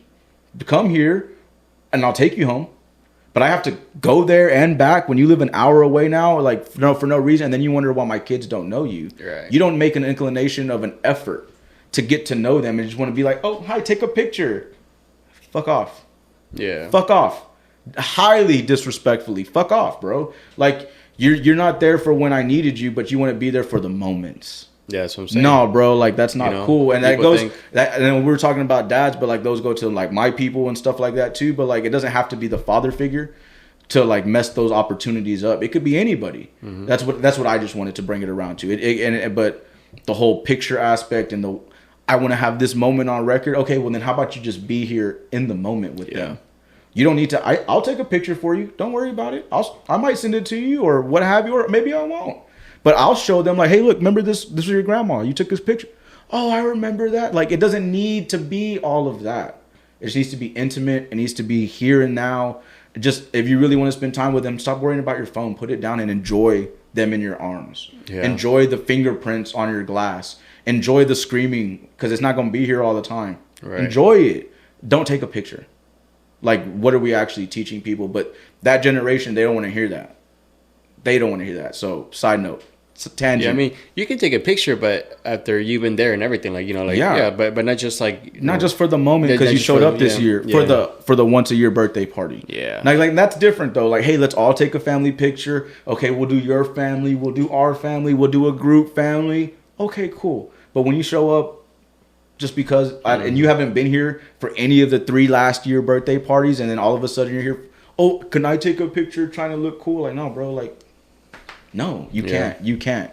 And you have to respect that you can't. Yeah, no. And that's what I'm saying. Like, you know, you have to be there for even, you know, the dads, anyone, any family members, anyone, you know, anyone, close friends, you know, they're like, oh, why they don't do this? Because they don't know you, you know. But if you were and then on top of that, to take it a step further, COVID babies, that's a thing. And grandparents and aunts and uncles don't really understand that. But like our children, our 3-year-olds specifically, were in a house for a year, a year and a half, without going outside or just going outside, but like everybody was masked up. Can't hold them, can't touch them. So like they're on top of that, like they're just so inconsiderate to the COVID baby aspect that like that is a thing, and like their social skills aren't where they should be because they've only talked to who they know or have been in the house. I mean, I was even at the hospital. I was the only person allowed there. Only person. Yeah, I was the only person. Actually, I was the only person allowed there. You know, nobody else. My parents. My daughter's grandparents on her mom's side, they were not able to be there. I mean, to the point, like I know a couple of people whose parents or somebody passed away from COVID and couldn't be in the room. Yeah. So like the COVID-ness aspect, we just want to be like, oh, we're 2024. That was 4 years ago. Give me a hug, like, bro, like you're still a gross person. Like, you're still nasty. I don't want my kid just hugging you, running up to you. Yeah. But. No, good point. Like I love that. You got to be there, and then you can't be offended when I tell you like no, because you haven't been here. Yeah. I know. For me, like I said, my daughter she's the most important thing in my life. You know, and everything. And I see that. Everything that I do, you know, like right now, bro. When you walked into my apartment, you know, all you saw was my daughter's toys everywhere. Her kitchen, everywhere. her ice cream machine. You know, like everything, thing. Bro. Like you know, because I'm a, you know, like that's my daughter. And you've been to my house when me and the wife were separated before we got together. So just coloring books and toys everywhere because I tell people like I don't live here. I just I just stay here. You know, I just work here. This is my daughter's house. Yeah. But you know, and especially bro, like that feeling, bro. Whenever I'm with my daughter, or like if I pick my daughter up from her mom and I'm gonna bring her here, and she knows she's coming here. She tells me she wants to go home. Like, this is her home. You know? Okay. And then when her mom picks her up, she wants to go home. I can't wait to go home. To her mom's house. See. Like, for her, this is home, and that's home, you know? That's cool. That's her safe space. This is her safe space. And she loves it, bro, you know? Like, and, like, she like, it's funny because sometimes, bro, we go out places, and she goes, like, when she gets tired, she's ready to live, bro. Like, we can go visit family members. And once she's done, she's like, home. Like, she's ready to go home. You know, like, done. Yeah, bro, like, you know, the fact that this is her home, she sees it at home. No, she sees her mom's place as a home. That's beautiful. You know, it's a beautiful thing. And like I was telling you, she grew up having 2 homes, and that's all she knows, you know. But she's loved in both places. You know, she has. The question is, will she have 2 cars? That's the question. A dad's car and a mom's car? Okay, well. I was just kidding. You really thought about this. She had. Whenever she was young, she was little. She had a Mercedes truck. At my parents' house, and she had one at her mom's house because she likes to be pushed around. But now one of her uncles recently bought her a Jeep. Oh, let's go! It was but it was a customized. The red Jeep. Yeah, it was a customized pink Jeep. Customized pink Jeep for a 3-year-old. Guys, we're doing. It fits 2 kids in there, and you can either do like a remote or. Those are cool. Yeah, the big one, and it has Bluetooth as well. Yeah, they have Bluetooth. Man, if we would have grown up with these Jeeps, she has customized license plates with her name, and since obviously my daughter is half Peruvian, I didn't know that, and she has around the hood of the Jeep, she has a llama. Yeah. Yeah, bro. Okay, she's 3.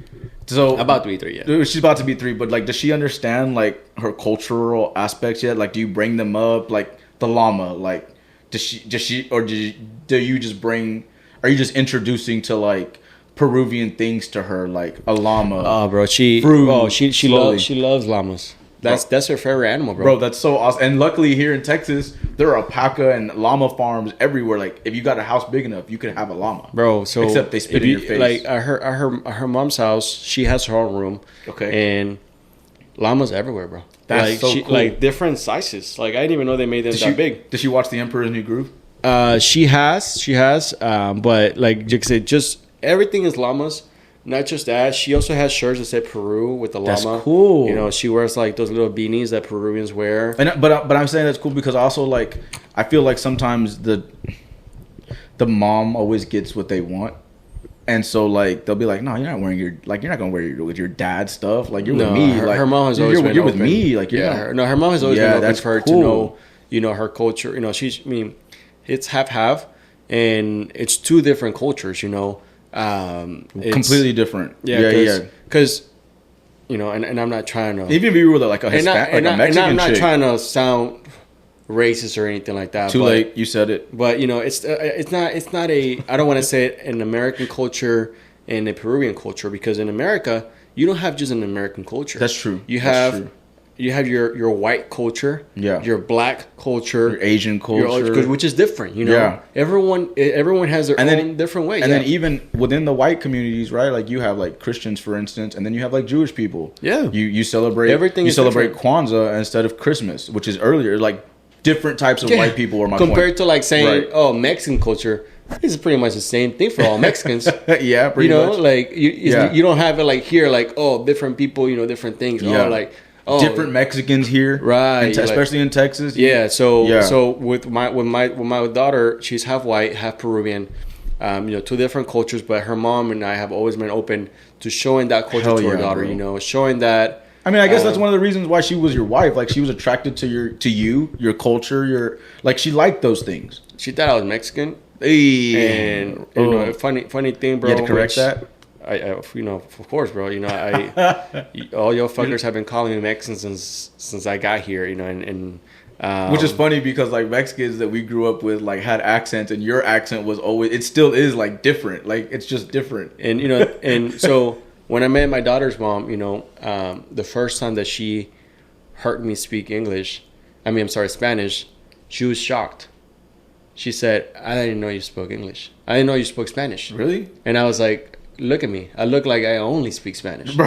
Like, look at me. Bro, and I'm never going to understand why she thought I didn't speak Spanish. That's interesting. Well, and the funny thing is, I know brown people that don't speak Spanish. Yeah, and that's another thing. The thing is that at that time, we had a lot of mutual friends that they were Hispanic, but their parents never taught them Spanish. Yeah. So I'm that kid actually. Like I'm self-taught Spanish. So it made sense, but at the same time, I was like, no, fuck, like, we gotta correct this. Yeah, we gotta correct this. So and I'm trying to do the same thing with my daughter. I'm trying to teach her Spanish.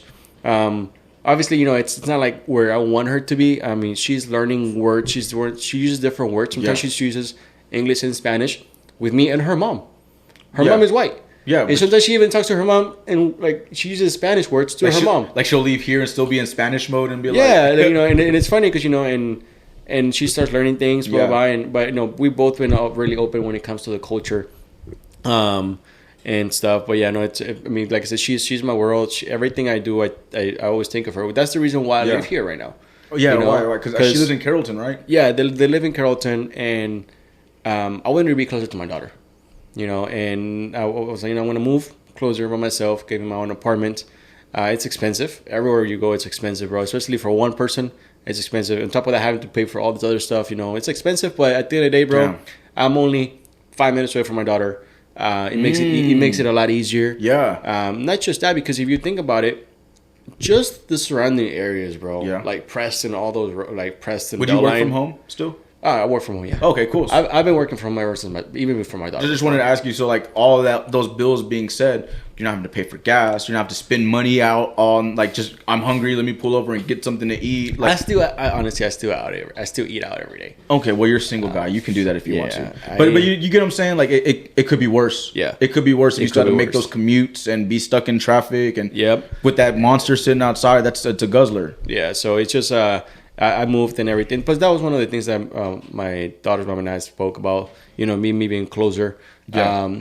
Not necessarily because she needs me to be closer, because you know her own time she has her daughter and stuff like that. But you know, just make it easier for the driving and stuff like that. And even if I was to move out, and because I am probably gonna move somewhere, you know, I don't want to stay here any longer past my lease. But if I do move out, you know, I'm probably gonna look maybe like I said, maybe within 20 miles, being closer. But that's obviously nothing compared to the a little over an hour. Because you know, from here to Arlington, if you go to Arlington, bro. One way, 5 p.m., 6 p.m. One way you could be 30 minutes. The next way it could be an hour and a half. It doesn't matter if you take the tollway. It doesn't matter. Everything you're stuck. And again, it could be like just as chaotic. And then coming back, like how did the traffic flip sides? Like I make those drives quite often. So it's crazy. So I mean that's why I did the move. But I mean to the point while we're on it, like a couple of times, that Jazz and I had split up. We lived right here, actually, off of Montfort and Preston, at Preston Point Apartments down the street, right here on Preston and Spring Valley, the corner. Preston and Spring Valley. If you're coming from here, you go down to Spring Valley. If you hit Spring Valley, you just missed the entrada to the apartments, Preston Point. I lived on the street right behind it. Okay. When we separated, I lived on the street right behind it for convenience. If she need me, I'm 3 minutes away. Then later, you know, we went through another phase where I needed to separate, and I was just going through a growing up phase when I was in college. And I was just having a really, like, just a rage time that I didn't need to be around my family with, going through depression and stuff like that. We lived in the same apartments. I could walk out and see her front, or I could, my apartment was on the backside of a long stretch building. Hers was on the building in front of it. So when I would come around to my car, I could look up from the parking lot and see like her light on. That wasn't at Lowe's, right? Right across from Lowe's. Right across from Lowe's. Okay, yeah. I think like, I went to your apartment once or twice. I could look up there and see, oh, they're there. Oh, I saw you were home. Can I spend some time with my kids? Yeah, no problem. But for convenience, because like while we're still going through our issues, my kids know something that I don't know, is that their dad is there for them. Yeah. Yeah, and even when it wasn't, or I couldn't just go knock on the door, you best believe I've been at 95% of their performances, their curricular activity, where I was working and I felt like I was losing time. Dads, here's a note: you make time, right? How do you make time? You volunteer to coach their things. It's an hour every week. 2 times a week maybe, and a Saturday event. Not that it was like that for me, but like thinking about it, if you're, man, I'm always working, how can I get out of work so I can see my kids, or like, oh, I just want to spend more time with them. Yo, coach what they do. Right. Coach what they do. Be involved. I've coached her softball, soccer, and I think that's it. Just softball and soccer for my oldest, or for my second child. But man, like you got to make those efforts, and like being around, even if you're a dad, like being around that's what I mean, like being around. And but like, see, the other part, like a flip flop to that is like, now Susie used to live, my baby mama, she used to live close to us. She now lives in DeSoto, Duncanville. And like there have been times where it's like, oh, excuse me, like, hey, you know, I'm not feeling well, like Chris this, or Chris isn't feeling well, but I got to get to work. And okay, if you can drop her off. And I will always say this, and I don't mean this disrespectfully at all, but you moved way over there. I was coordinating and working with both baby mamas at the time before me and the wife got married, and we were all close. And then I understand life gets hard, and her dad offered her the house out there that she's living in now, like pretty much at like a discounted rate. It's his house. He bought it and like sold it to her. And so I get it. But with that cheaper or lifestyle, you're missing out on help. Like when I need to be around for my daughter, or there are emergencies, like that's a 30-minute drive at least, not including 35 traffic in this great state of Dallas, or the great city of Dallas that we like to live in. Like it just makes it difficult. So what you've done is like, we've never even talked about it, but what you did is great. Like, you just placed yourself still in the foundation of her being raised. You're down the street, you're 5 minutes. I mean, and also the way I see it is, even if I was to move and I'm like 20, 25 minutes away, as long as, because the whole divorce decree, you know, on paper and everything, is pretty much set up for us to be almost 50-50. Cool. And whenever she's with her mom, I don't bother her. You know, she's enjoying the time with her mom. Whenever my daughter's with me, she doesn't bother me. Of course, if something happens to our daughter in an emergency, obviously, for sure, you know, hey, this is what's going on. But you know, it doesn't really make a difference if I'm, you know, an hour away, 2 hours away, because of the way that everything is set up. So if I was to move out away, you know, 25 minutes away, 30 minutes away, as long as I'm still keeping my side of the divorce decree, right? Doing the, you know, whenever I need to pick her up. So if I move away, that's on you. Yeah, that's on me. But her mom, on the divorce decree, says that her mom picks her up from me when my time ends.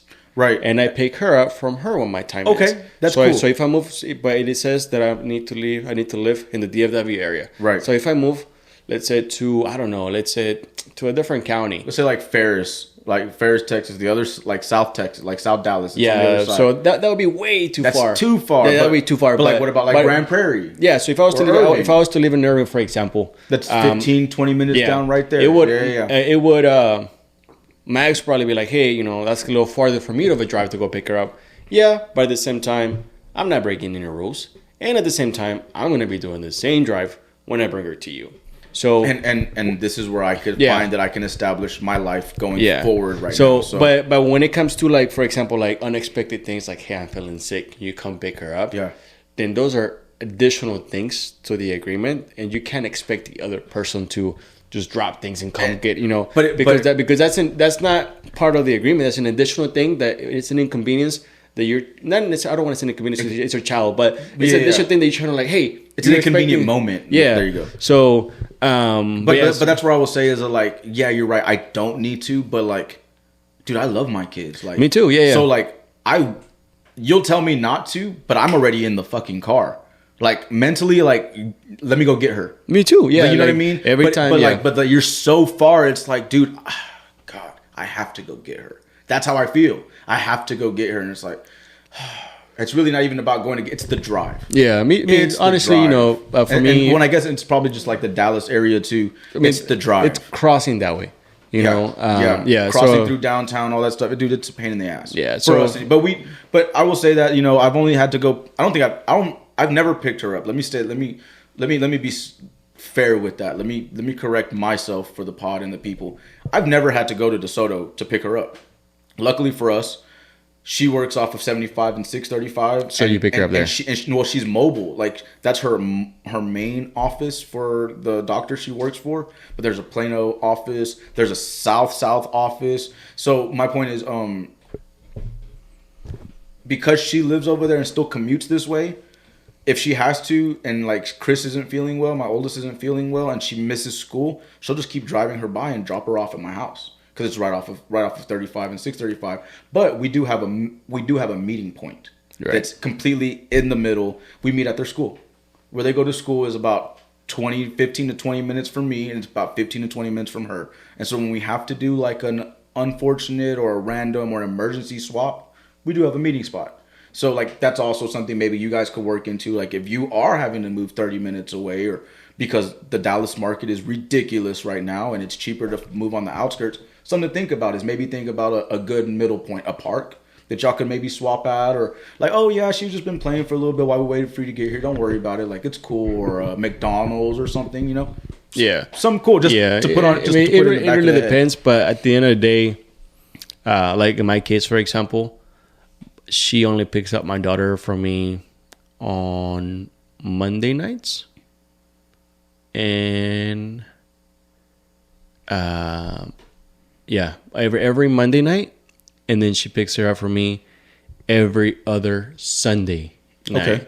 So technically, it doesn't. Yeah. It's like it would be like a one night type of thing, you know, like a week. Yeah. Which is not enough. It's not like a 2-3 times a week that she's having to go drive if I was to move. So it wouldn't affect her much. I mean, me moving 20 minutes away, because I'm the one that does more of the pickup. And I take my daughter to daycare. So I drive to her house, pick her up in the morning. So I'd be the one doing the pickup. But at the end of the day, bro, if I move, like I definitely want to move somewhere bigger. Yeah. I want to make sure my daughter has her own room. Like you said that, and I know that's own space. And that's a thing in parents' eyes. Like, well, why does she not want to come here? Well, she doesn't have her own room. Like, well, we don't know that, but it is in the back of our heads. Like, yeah, I mean, she loves it here. I want to give her own room. But I want to make sure she has her own room. I want to make sure she decorates her own room. I want to make sure, like right now. So my daughter, we've always been big believers in putting her in sports and do stuff. So my daughter, ever since she was 1, she's done like she's been in swimming. She does swimming during the summer. Really? Like she recently did soccer.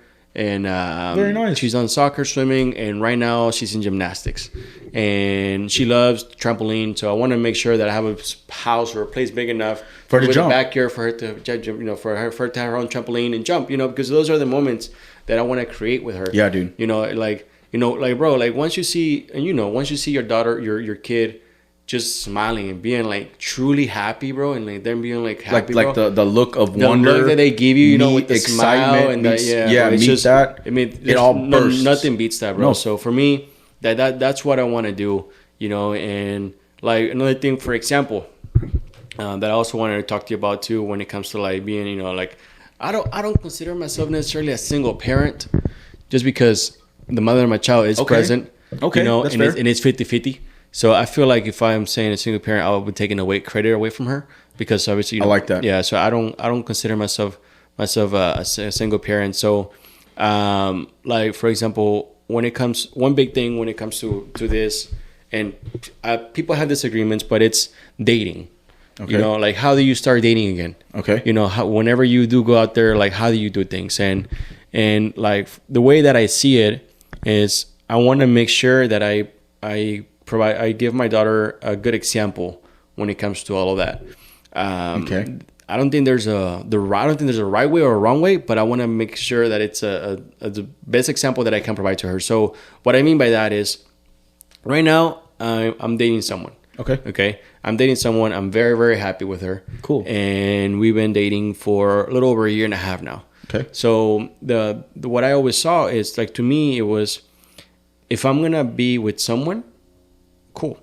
If I'm gonna introduce that someone to my daughter, I need to make sure I know this person. I need to make sure that this is what's gonna be, like, this is something serious. Yeah. Like, I see people out there, and I'm not trying to shame no one. Everyone does their own thing, but I see people out there that they bring multiple people around their kids. Every month, every other month, and the kids are meeting, so many boyfriends and girlfriends. Yeah. And it's like, you're telling them, you're showing them that that's okay, and it's not, bro. It's not okay for them to do that. It's not okay. You're setting the wrong example.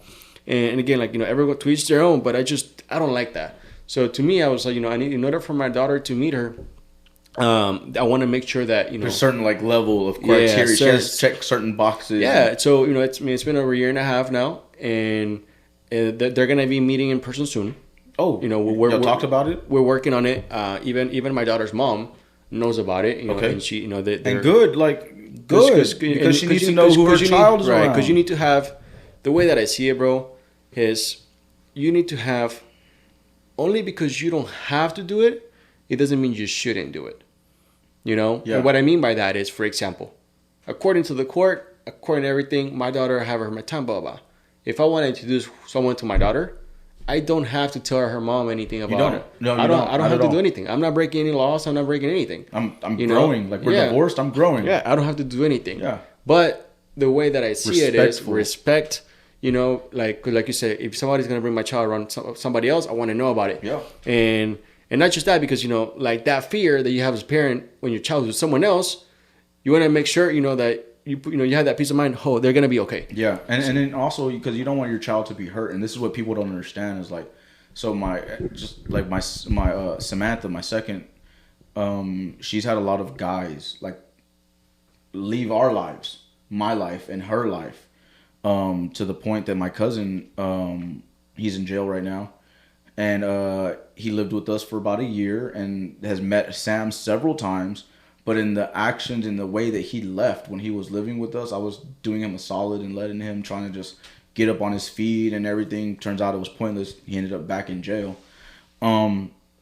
you know, it was a lost cause, to be honest, but I tried. And I talked to him 2 years ago. 2 years ago from jail, he called me. He was like, "Oh, you know, and how's Samantha? How's she doing? Does she remember me?" I was like, "No." He was like, "You don't remember? She don't remember me? It was just like 2 years ago." I was like, "Dude, no, you've left her life and never came back." Right. I showed her the picture of you two, and she was like, "Who is that?" I was like, "She used to talk about you all the time. You literally left, and you crushed her heart. You broke her heart." I can't explain it any more than that. But if you want me, oh well, man, let me talk to her. Why the fuck would I do that? I'm tired of being hurt by you as well. You just leave my life. Right. But now you've directly affected my kid to the point that she doesn't even realize it wasn't even a traumatic event or anything, but she saw me and him have a disagreement. He left and never came back. Why would I do that to more and more of my kids? Why would I introduce my kids to people that are just going to inherently leave? Right. Leave. Yeah. So that's why, like I said, I wanted to make sure that I check all the green boxes, you know. Yeah. And make sure that because it's my baby, it's my. And if something goes wrong, it's your fault. Yeah, you know, and at the end of it, you know, like, it's not like that person hurt them, but you introduced them or what have you, and it is your fault. Yeah. So I wanted to make sure everything was good. I mean, like I said, she obviously, you know, ever since I started dating my girlfriend, and since we met, she knew of my daughter. I mean, that's the first thing that I disclosed to her about my daughter being a, you know. I mean, you can't hide it. Like there's toys everywhere. Yeah, so she's on your stuff. She's on your Facebook. On my and everything. So you know, you see it on my Facebook, bro. Like, you can't. My Instagram is just nothing about my daughter. Yeah, nothing about my daughter. So I mean, and thankfully she's been real great with it, bro. Like, I can't thank her enough for everything that she's done, bro. Like, she's made things a lot easier for me. And you know, she's always been there for me, bro. Like, you know, I'm truly happy with her, bro. And the way that she's taken this, because she doesn't have any kids. So for someone, and not in every scenario, but for someone that doesn't have a kid, bro, to have that mentality and be that open-minded, bro, it's really rare and hard to find, bro. Because a lot of times, you know why, right? Because they don't know. No, but you know why she's that open? How old is she? Oh, she's a year older than me. She's ready. She's ready. Oh, I thought you were gonna say because she loves me. No, head ass, boy, head ass. No, look at you. You got money. We just talked about it. You got money in a fat ass truck outside. No, I don't have money. But I think there's like, would you get lucky to find those women? Because maybe I don't know her and I've never met her, but maybe she comes from a family where she's had to be around little ones, or she was an older or an aunt or something like that and always had a little one and never had one for her own. She's ready. I bet you money. She didn't have she's actually the youngest one in her family. Oh. But she does have little cousins and she raised them because she's the youngest. Yeah, she's cousin that she had to change diapers and, you know, and do that stuff. But like I said, it's just the mentality, bro. Because you still see people that at that age, bro, like they don't even want to have kids. And they just want to party, and, you know, I mean, which there's nothing wrong with that. But how many were in our graduating class, for instance? Like 550, 600, something like that? Shit, I think it was like 500. We started with like 1,000, I think. But and most of our peers don't have kids yet. We're 30.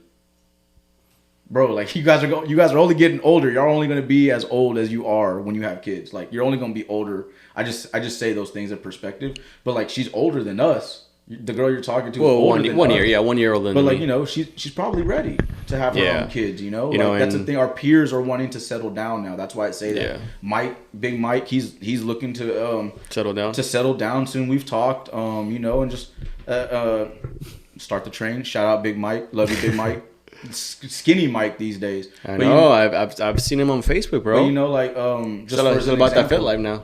Yeah. But then you have somebody like, and I don't mean to put like her business out there, but like my friend Yuritsa, who was in like a several years relationship, and she just broke up with her dude. She has to start all over again. Yeah. But I'm glad she did, because in speaking of it, their ideologies didn't meet. She didn't like certain things and attributes that were presenting themselves to her.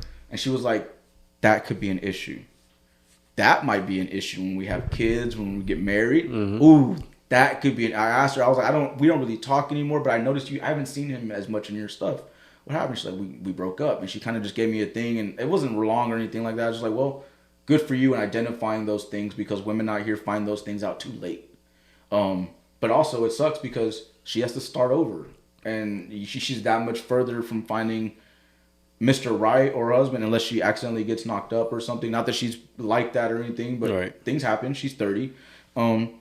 Like which is she's doing her homework, and she's doing she's doing well. She's checking her boxes off. She's traveling. She's not meeting guys, and she's looking like she's just like looking, and she's like looking at the future, and she's like, okay, this is what's gonna be. But like is this gonna be the right person for me? Which is good. Absolutely like on two different spectrums of like our peers. We still have peers around us that don't have kids, but like what you're doing right now. She's doing it without having a kid yet, and I'm doing it with a kid already, trying to look for something. Because for me, it's like I need to make sure. Because now it matters who comes in and out this front door. Yeah, it matters. Yeah, and like for me, I need to make sure that my daughter is going to be loved the way that she deserves to be loved and taken care of, bro.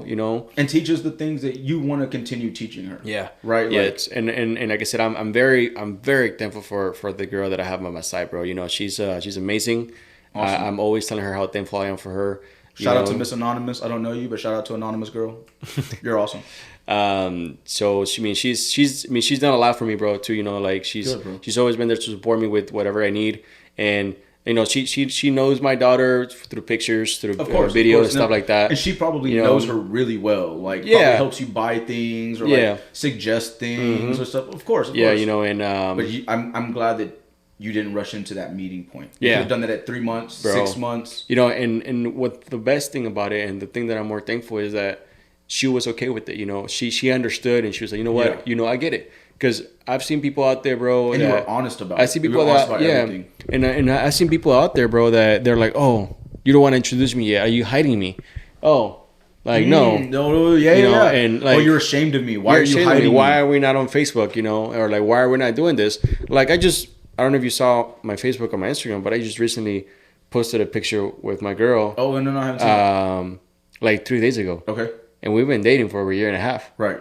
No, before then, no one ever knew. I mean, yes, I brought her around friends and stuff like that, but like Facebook and all that Facebook society, no, like it was a first. The world, yeah, it was a first. And like I said, I wanted to make sure that we were both at a good place in our lives. Yeah. Where I was, this is gonna be a good place for me and my daughter too. So, I that's one thing that I always tell people. Don't rush into things. If you have kids already, don't do that. And if for some reason the person that you're dating, it doesn't matter if it's a guy or a girl, but if they're dating and they're offended or they're pressuring you, which is, it's understandable.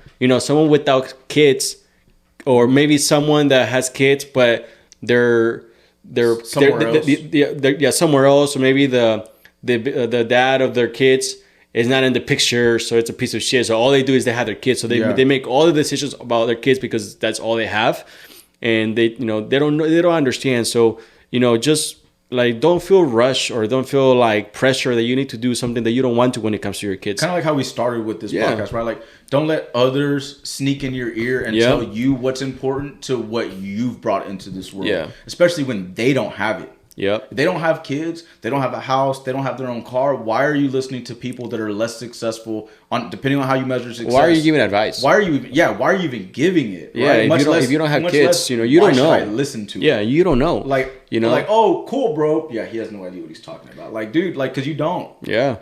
So, I took my time and, stay with your principles and your morals. Like, stick with those, and they'll rub off on your kids the right way. Like, stick to those. So, and like I said, I've already talked to my daughter's mom about it too. Yeah. Hey, how is everything? She's been taking it great, Is she dating anyone? Do you know? Or? My daughter's mom that I know of, no. Okay, but again, she doesn't have to disclose. She doesn't have to disclose anything, Right. Yeah. But to your knowledge, she's just mom.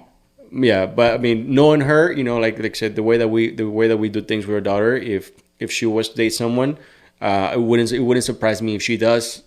The way that you did it. Yeah, gotcha. Correct. Like reciprocate that energy. She would let me know, hey, this is what's going on. I met a guy. Because or a girl. You never know. Never know. You never know. Yeah, you never know. Regardless, to each their own. But we all know my ex-girlfriend. Right? From middle school, high school, we all know. Yeah. She's a guy now. We all know. But like I said, at the end of the day, bro, I'm just glad things are going good for me. Yeah. And same thing for you, bro, with your podcast, bro. Like, I've seen you. Like, I've been knowing you. We met at Marsh Middle School, 8th grade year. 15 years ago. No, more. I think we were 14. We were 14 at that 17 time. 17 years ago. I think we were 14 at that time. 16. I was 13. Well, we're babies in middle school. we were babies actually. We're the youngest of our classes. Because we don't start going to 15s until freshman year. No. Bro, that doesn't even make sense. 15, 16, 17. I graduated at 7. We graduated at 17. Well, we were missing a year, so we were 14 as freshmen. 14. 15, Yeah, 16, I think we turned 15, and then we were 13 in 8th grade and 12 and 7th grade. That's how it worked for us, anyways. Yeah, we're days apart. Yeah. So, you know, I saw you. You know, we met in middle school. But I feel like we became a little closer when we were in high school in football. Freshman year, you know, that's when we started like talking and stuff like that. And I was going to say somebody's name, but I'm not going to. I was going to say her name. Whose name? Freshman year? Does it start with the L? Oh, it does. Oh my God. Good times. Got him. You know, we've all got... Shout out Ms. Ramos. We've all... Oh, Ms. Ramos? Yes. But no, yeah, you've known me. You've known me. Yeah, know? Bro. Like, I mean, I saw you, and then I saw you when we graduated high school. I saw you when you left, you know, for boot camp, and then you came back. I think I wrote you a letter or two when you were there. I have them. You know, and yeah, like all those people that ever wrote me anything, I have them all. Yeah. So and then I saw, you know, when you had your first kid. I still you were driving that Chevy pickup. Was it green or blue? The gray one. The gray one. Big Bertha. Yeah. Man. Good yeah. times, I remember. Bro. You know, you had that truck, bro. And I mean, you know, we both kind of be, you know, even though we haven't been like close. Yeah. You know, because you don't have to be close. You know, as long as we've been around each other, like through social media, or whatever. We seen each other grow. Yeah, bro. You know, I consider you a genuine friend, like you know, a best friend of mine. To be honest, so, and Jazz knows that. You've always been around.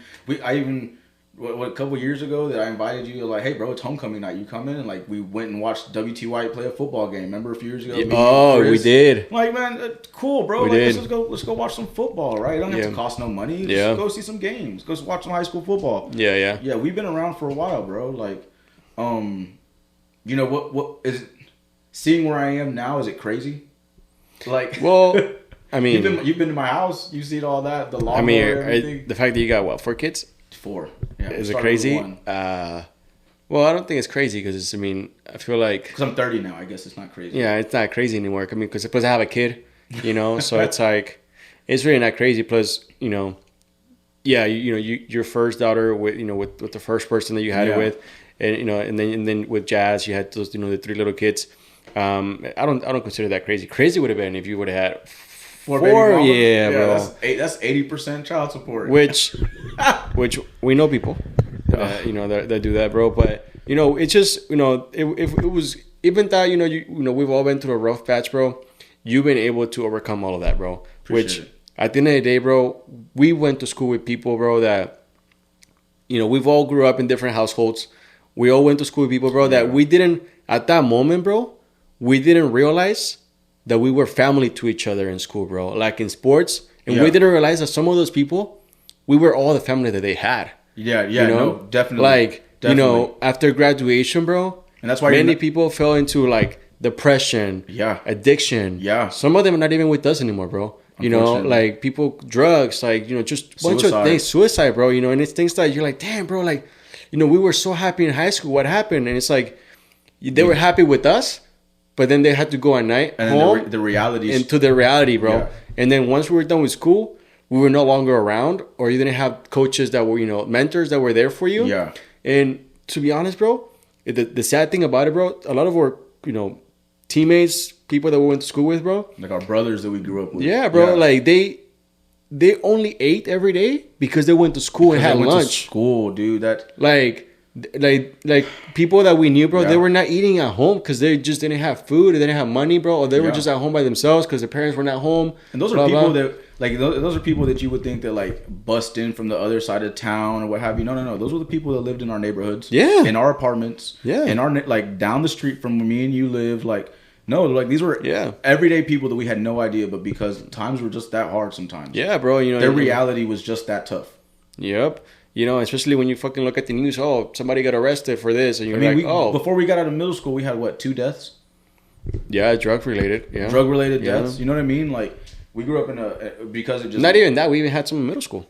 That's what I'm saying, middle school. That's what I'm talking about. That was the time where Cheese was around. And, you know, that was crazy in itself. It really put life into perspective really fast for us. And, like, I feel like that some of that stuff got taken from us. Some of that innocence was taken from us. Yeah, bro. And like, you know, we were family, bro. We didn't care about anything else, bro. We didn't care if you were black, brown, white. Yeah, bro. We didn't care if you had papers or not. You know, shit. Bro, half the people I didn't know I didn't have papers. I didn't even know. You speak better English than I do. I know. So, shit, no one knew. No, thankfully, no one asked me. No, for sure.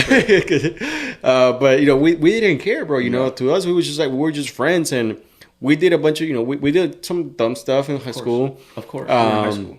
But at the end of the day, bro, we were a family, bro. And we're all cool with each other. And like I said, now, like, you know, unfortunately, I see things on Facebook sometimes about people, you know, oh, man, this person got locked up or this person is going through this or whatever. Yeah. Like, it's just sad, bro, because, you know, all you remember of them is those great moments that you had with them, you know. Yeah. So you have nothing but great memories with this person, you know, football, on the sideline, you know, just game days, homecoming, pep rallies. Like game days, bro. Practice, bro. We were... Bro, for practice, you know, those were the times, bro. We were always together, bro. Yeah. You know, we had to practice during the school year. Yeah. We would practice all the way until late. You know, back then we only had 7 periods. Right. And so then when time changed, we were practicing to where like the sun was coming down. Yeah. Yeah. And not just that. Remember, whenever for summer workouts, we had 2 days, and they even had to bring those lights. Yeah. Because we were practicing early in the morning and then late at night. Oh. Bro, you know, people don't understand. And then most of us, like, I used to look sexy, guys. This is gross, but I mean, when you do all that working out, bro. Like that's all most of us didn't go home. Yeah, most of us, sure. we just stayed together. And we'll walk. You know, we would just go to get some food or whatever. But we were always together, and then because we had to come back anyways. And I remember telling like Jazz recently, like, dude, like a lot of people think that I was such this happy going person, but like money wasn't the issue at home, but like there was a lot of bad energy and a lot of arguments and stuff going on at the house. And people would always be like, Jacob, like, why are you still here? It's like 6:30. Why are you still working out? I was like, oh, because I'm doing this. But reality was, you want to go home? I didn't want to go home. Yeah. I didn't want to go home. And my mom and stepdad could say what they want about it. They ended up getting divorced 3 years later. I didn't want to go home. And it all worked out because they ended up selling that house. And like the energy that I was getting at home was right. Like it fell into place. But then when I was there all the time, I started like falling this. And just that bad energy rubs off on you. And like I was in a dark place. But then once I finally left that situation and like ridded myself and put boundaries up, my life started to turn around for the things that I can control. But like you're saying, you go home and there's no lights on. You go home and the water heater's broken and no food. Bro. For some people, no food. Bro. Or dad's drunk on the couch. He worked his ass off today, but he's drunk on the couch because he downed a pack of 12 on the back of the truck before he came inside. Like what kind of families are we raising? You know, like, it was the ones, and it was the ones that we didn't even think about. No one thought that of me. Like it was like no one thought that. Everybody I've ever talked to was like, I never knew you had those issues. Like you were always just such a happy person. Everybody knew you. Everybody was out. You were so outgoing. Like yeah, those are the ones you need to ask. Like hey, are you feeling okay today? Yeah, bro. Because a lot of the times where I was like that extra outgoing person on those days where really something bad had happened the night before. Or like, and I was just trying to change, and my thing would be like, if everybody else feels good, then like I'll laugh because y'all are laughing and we'll have a great laugh. But my energy, I mean, honestly, bro, we were happy in high school, bro. No, yeah, things were good. You know, in high school with the people that we were hanging out with, you know, you know, putting the fights, the arguments at school, all that shit aside, bro. Like we were happy, bro. You know, we really enjoyed being there. Like I said, there was the people that we didn't even think about, bro, that was going through shit. Like, for example, like we have friends that would show up to school wearing the newest jeans, the newest t-shirts, the newest shoes, bro. Like, they look like they had money. But half the time, bro, they were going to fucking Marshall, stealing that shit. You know, shoes, clothes. Yeah. Or they were hustling, you know, at an early age. And like it's like damn, bro, like but because they had to. But they had to, you know. But at the same time, you know, they're going home, they don't have any food. Like you know, I mean, I remember one of our, and I'm not gonna say any names, but I remember one of our teammates, or senior year, we're having a game, and he collapsed on the field. Who? I remember. Yeah, he collapsed in the field, bro. And for practice, right? No, it was during the game. Oh, I don't remember. It was during the game. He collapsed, bro, and you know he was taken to the hospital. And I remember after the game, we all, me and Tyler and all of them, we went to the hospital, and he was dehydrated. He hadn't eaten in like 2 days. Oh, shit. You know, and that shit is kind of like puts you in perspective. Like, damn, like. Why aren't you eating? You know, like I can't eat. Right, you know, I don't have food. What do you mean you don't have food? I'm telling you, bro. Like people play the game. People don't know and understand what people go through. You know, and you know, when that shit was like, fuck, like, you know, like our friend's there because he wasn't eating, you know, like obviously that's why he collapsed. You know, we were playing football and, you know, we played during temperatures were hot, you know, out there. And, you know, if you're not eating right, if you're not drinking water, like, done. Yeah. Get you. And to be honest with you, bro, the lunch at school wasn't even enough for us. I would eat 2 lunches. It was being honest. Yeah, it wasn't even enough, bro. Like, you know? I got free lunch, so my second lunch only cost 40 cents. Every day I'd buy 2 lunches because I knew it wasn't enough. Yeah, it wasn't. Like, it wasn't enough. And all the things that we were doing, like, we were just burning. But also with that, there were a couple of times where I knew a couple of our buddies didn't have food. Bro, here. Mm-hmm. Oh, no, bro, if you don't sit down and eat this, I'm going to sit you down and force feed you, bro. Like, eat. Yeah, like, I mean, honestly, and the food was, nice. It was not the greatest, but I'm not going to lie, man. I still remember those burritos they would give us with the yellow looking tortilla with a bunch of, bro, they went hard, bro. And those beans that were still cold in the middle. They went hard, bro. Or that pizza day. Monday was pizza day, I think it was. Nothing beat chicken finger days with the mashed potato. Nothing beat the mashed potato. The way that it looked like a chicken nugget. It looked like a long chicken nugget because it wasn't even like, bro, they were so good, bro. So good. So I mean, yeah, it was a good time. I didn't drink the milk there, but I drank the orange juice, whatever they gave you. I stopped drinking the milk like in high school too because I'm like, wait, why am I drinking the milk and then going out in the afternoon to practice? Shit, I learned that the hard way. I was drinking milk and eating hot Cheetos before practice. One time I threw up. That's how you're supposed to. Shit, one time I threw up, bro. I threw up during practice one time, and people thought I was throwing up blood. Oh, it wasn't blood. I've done that. It was a hot Cheetos that I scared the hell out of bro. I was like, nah, motherfucker, I'm just burning. You know, like I'm burning. It burned going up. Yeah. Oh no, dude, but like, you know, and wrapping this up, that was great. But I just want to ask you like what I'm asking dads on the way out. So all that being said, you know, you've watched me be a dad. You've been a great dad. What is a piece of wisdom that you could pass on to a new dad or someone that's having a tough time? Like, what's just some wisdom that you want to pass on for dads? Well, I would say, you know, definitely be there, right? Because it's simple. Time just like you were telling me before, like don't blink. You blink, bro, and next thing you know, like it's just, you know, the moments that your kids growing up and they're learning new words, they're experiencing new things. You want to be there and you want to be able to share those moments with them because, like I said, it's just they grow up so fast. Yeah. You know, like my daughter's about to be 3 years old. It felt like she was just born like a month ago. Like it feels like it. It feels like it. You know, it feels like it. You know. Yeah, and my son's running around cussing, yelling at me, bro. It's just beating me up. It's like being there as a parent, being there. If you are not with your child's mother or father, like be there. Then physically be there. Not physically just, be not there. Just It's not everything is about money.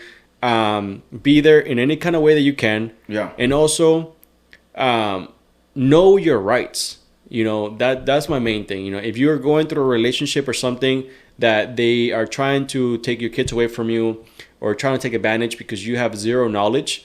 Knowledge is power when it comes to this, you know, and like, and that's where that comes from. And you want to know because don't let anybody tell you. Don't let, you know, your daughter's mom or your son's mom tell you, oh, I'm the mom. Ain't nobody gonna listen to you. Ain't nobody gonna do that because I'm the mom. Don't let that scare you. You know, I used to think that way before. Same. You know, same. Because I didn't know any better. You know, not that my daughter's mom was like that, but I'm just saying, like, I used to think like that. And it's the things that we hear. It's the things that you hear. That's how it's gonna be. So. And like I was telling you before, recently they already passed a law in Texas. If you have custody papers stating that you're supposed to get your child on a certain day, and if the other person does not want to release a child to you, you can call the cops, and now it's a felony. It's a felony charge if they refuse to hand over the child to you. And do you know like if I call the cops and like, hey, I'm here, they won't will they show up and try first, like, hey, you have to. They'll show up, and if they don't want to give up the child, then at that point they will move up. They'll move forward with arresting the person, and it's a felony. And obviously, it's a new thing. Good. Not many, from what I've been reading, not many counties know about it yet. But that's not one of those things, right? Like when a store has like a 40% discount for military veterans, right? They're not just broadcasting that. Yeah. Right. Like no one knows about it. So until somebody knows about it. Yeah. So if you do end up having to call the cops, just let them know to look it up. Let them know, hey, this is the the law. This is what it says here, and they'll make the arrest. And I've seen people already being arrested for interfering with the custody. Does that mean moms? Like you've seen like moms being arrested? Nothing. Honestly, I've seen nothing but moms. I mean, and if I'm being honest, coming from the background that I come from, my mom should have been arrested. I remember hiding under the bed from my dad. Whoa. My mom being like, "Hey, if he comes in here, just hide and don't like." She wouldn't let me see him. Yeah. So I mean, and I'm glad they do that, bro, because it's obviously it's not always the moms and always the dads, but I'm glad they do that because for dads, bro, like a lot of times it may seem like they're trying to stick it, on us, but. And we have like, okay, if you don't want to give him a child, like, what am I supposed to do? Like, we don't have any way to, and if we react, then we're fools. Then we're fools, and we are the ones that get arrested. Yeah. But with this new law, bro, it's definitely, and like I said, and I always tell people, fight for your rights fight for your rights.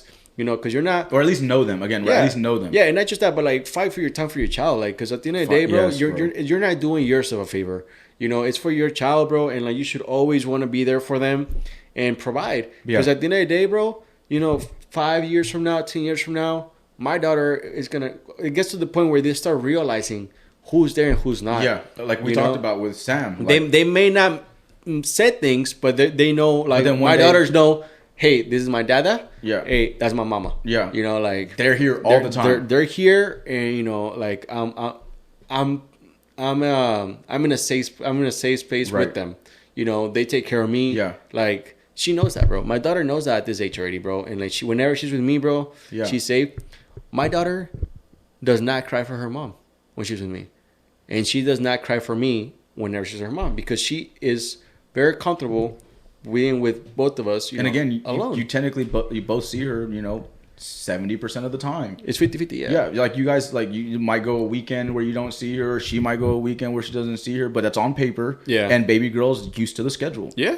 Awesome, dude. That's really good advice, to be honest. And I actually, you don't have to say yes to this on camera or anything like that, but I'd like to have you on other podcasts because, like, as you said, like I like to put together another podcast where we go over just some of these laws that I'm foreign to as well. That maybe we could help out moms and dads just kind of go over and know your rights, and maybe we could put together every now and then like an educational segment and go over some things like that just to help bring people up to speed and know what they can do to be in their child's life a little bit more. Yeah, and don't ever let attorneys scare you because... Yes, don't ever let them scare you because, yes, they are scary, powerful people, but you can learn their information at the library and you can learn the lingo, and they're just people, to be honest. So that's their job. They have to be as professional as possible. So you have to take away your emotional aspect in those moments for the situation that person is really just doing their job. Yeah.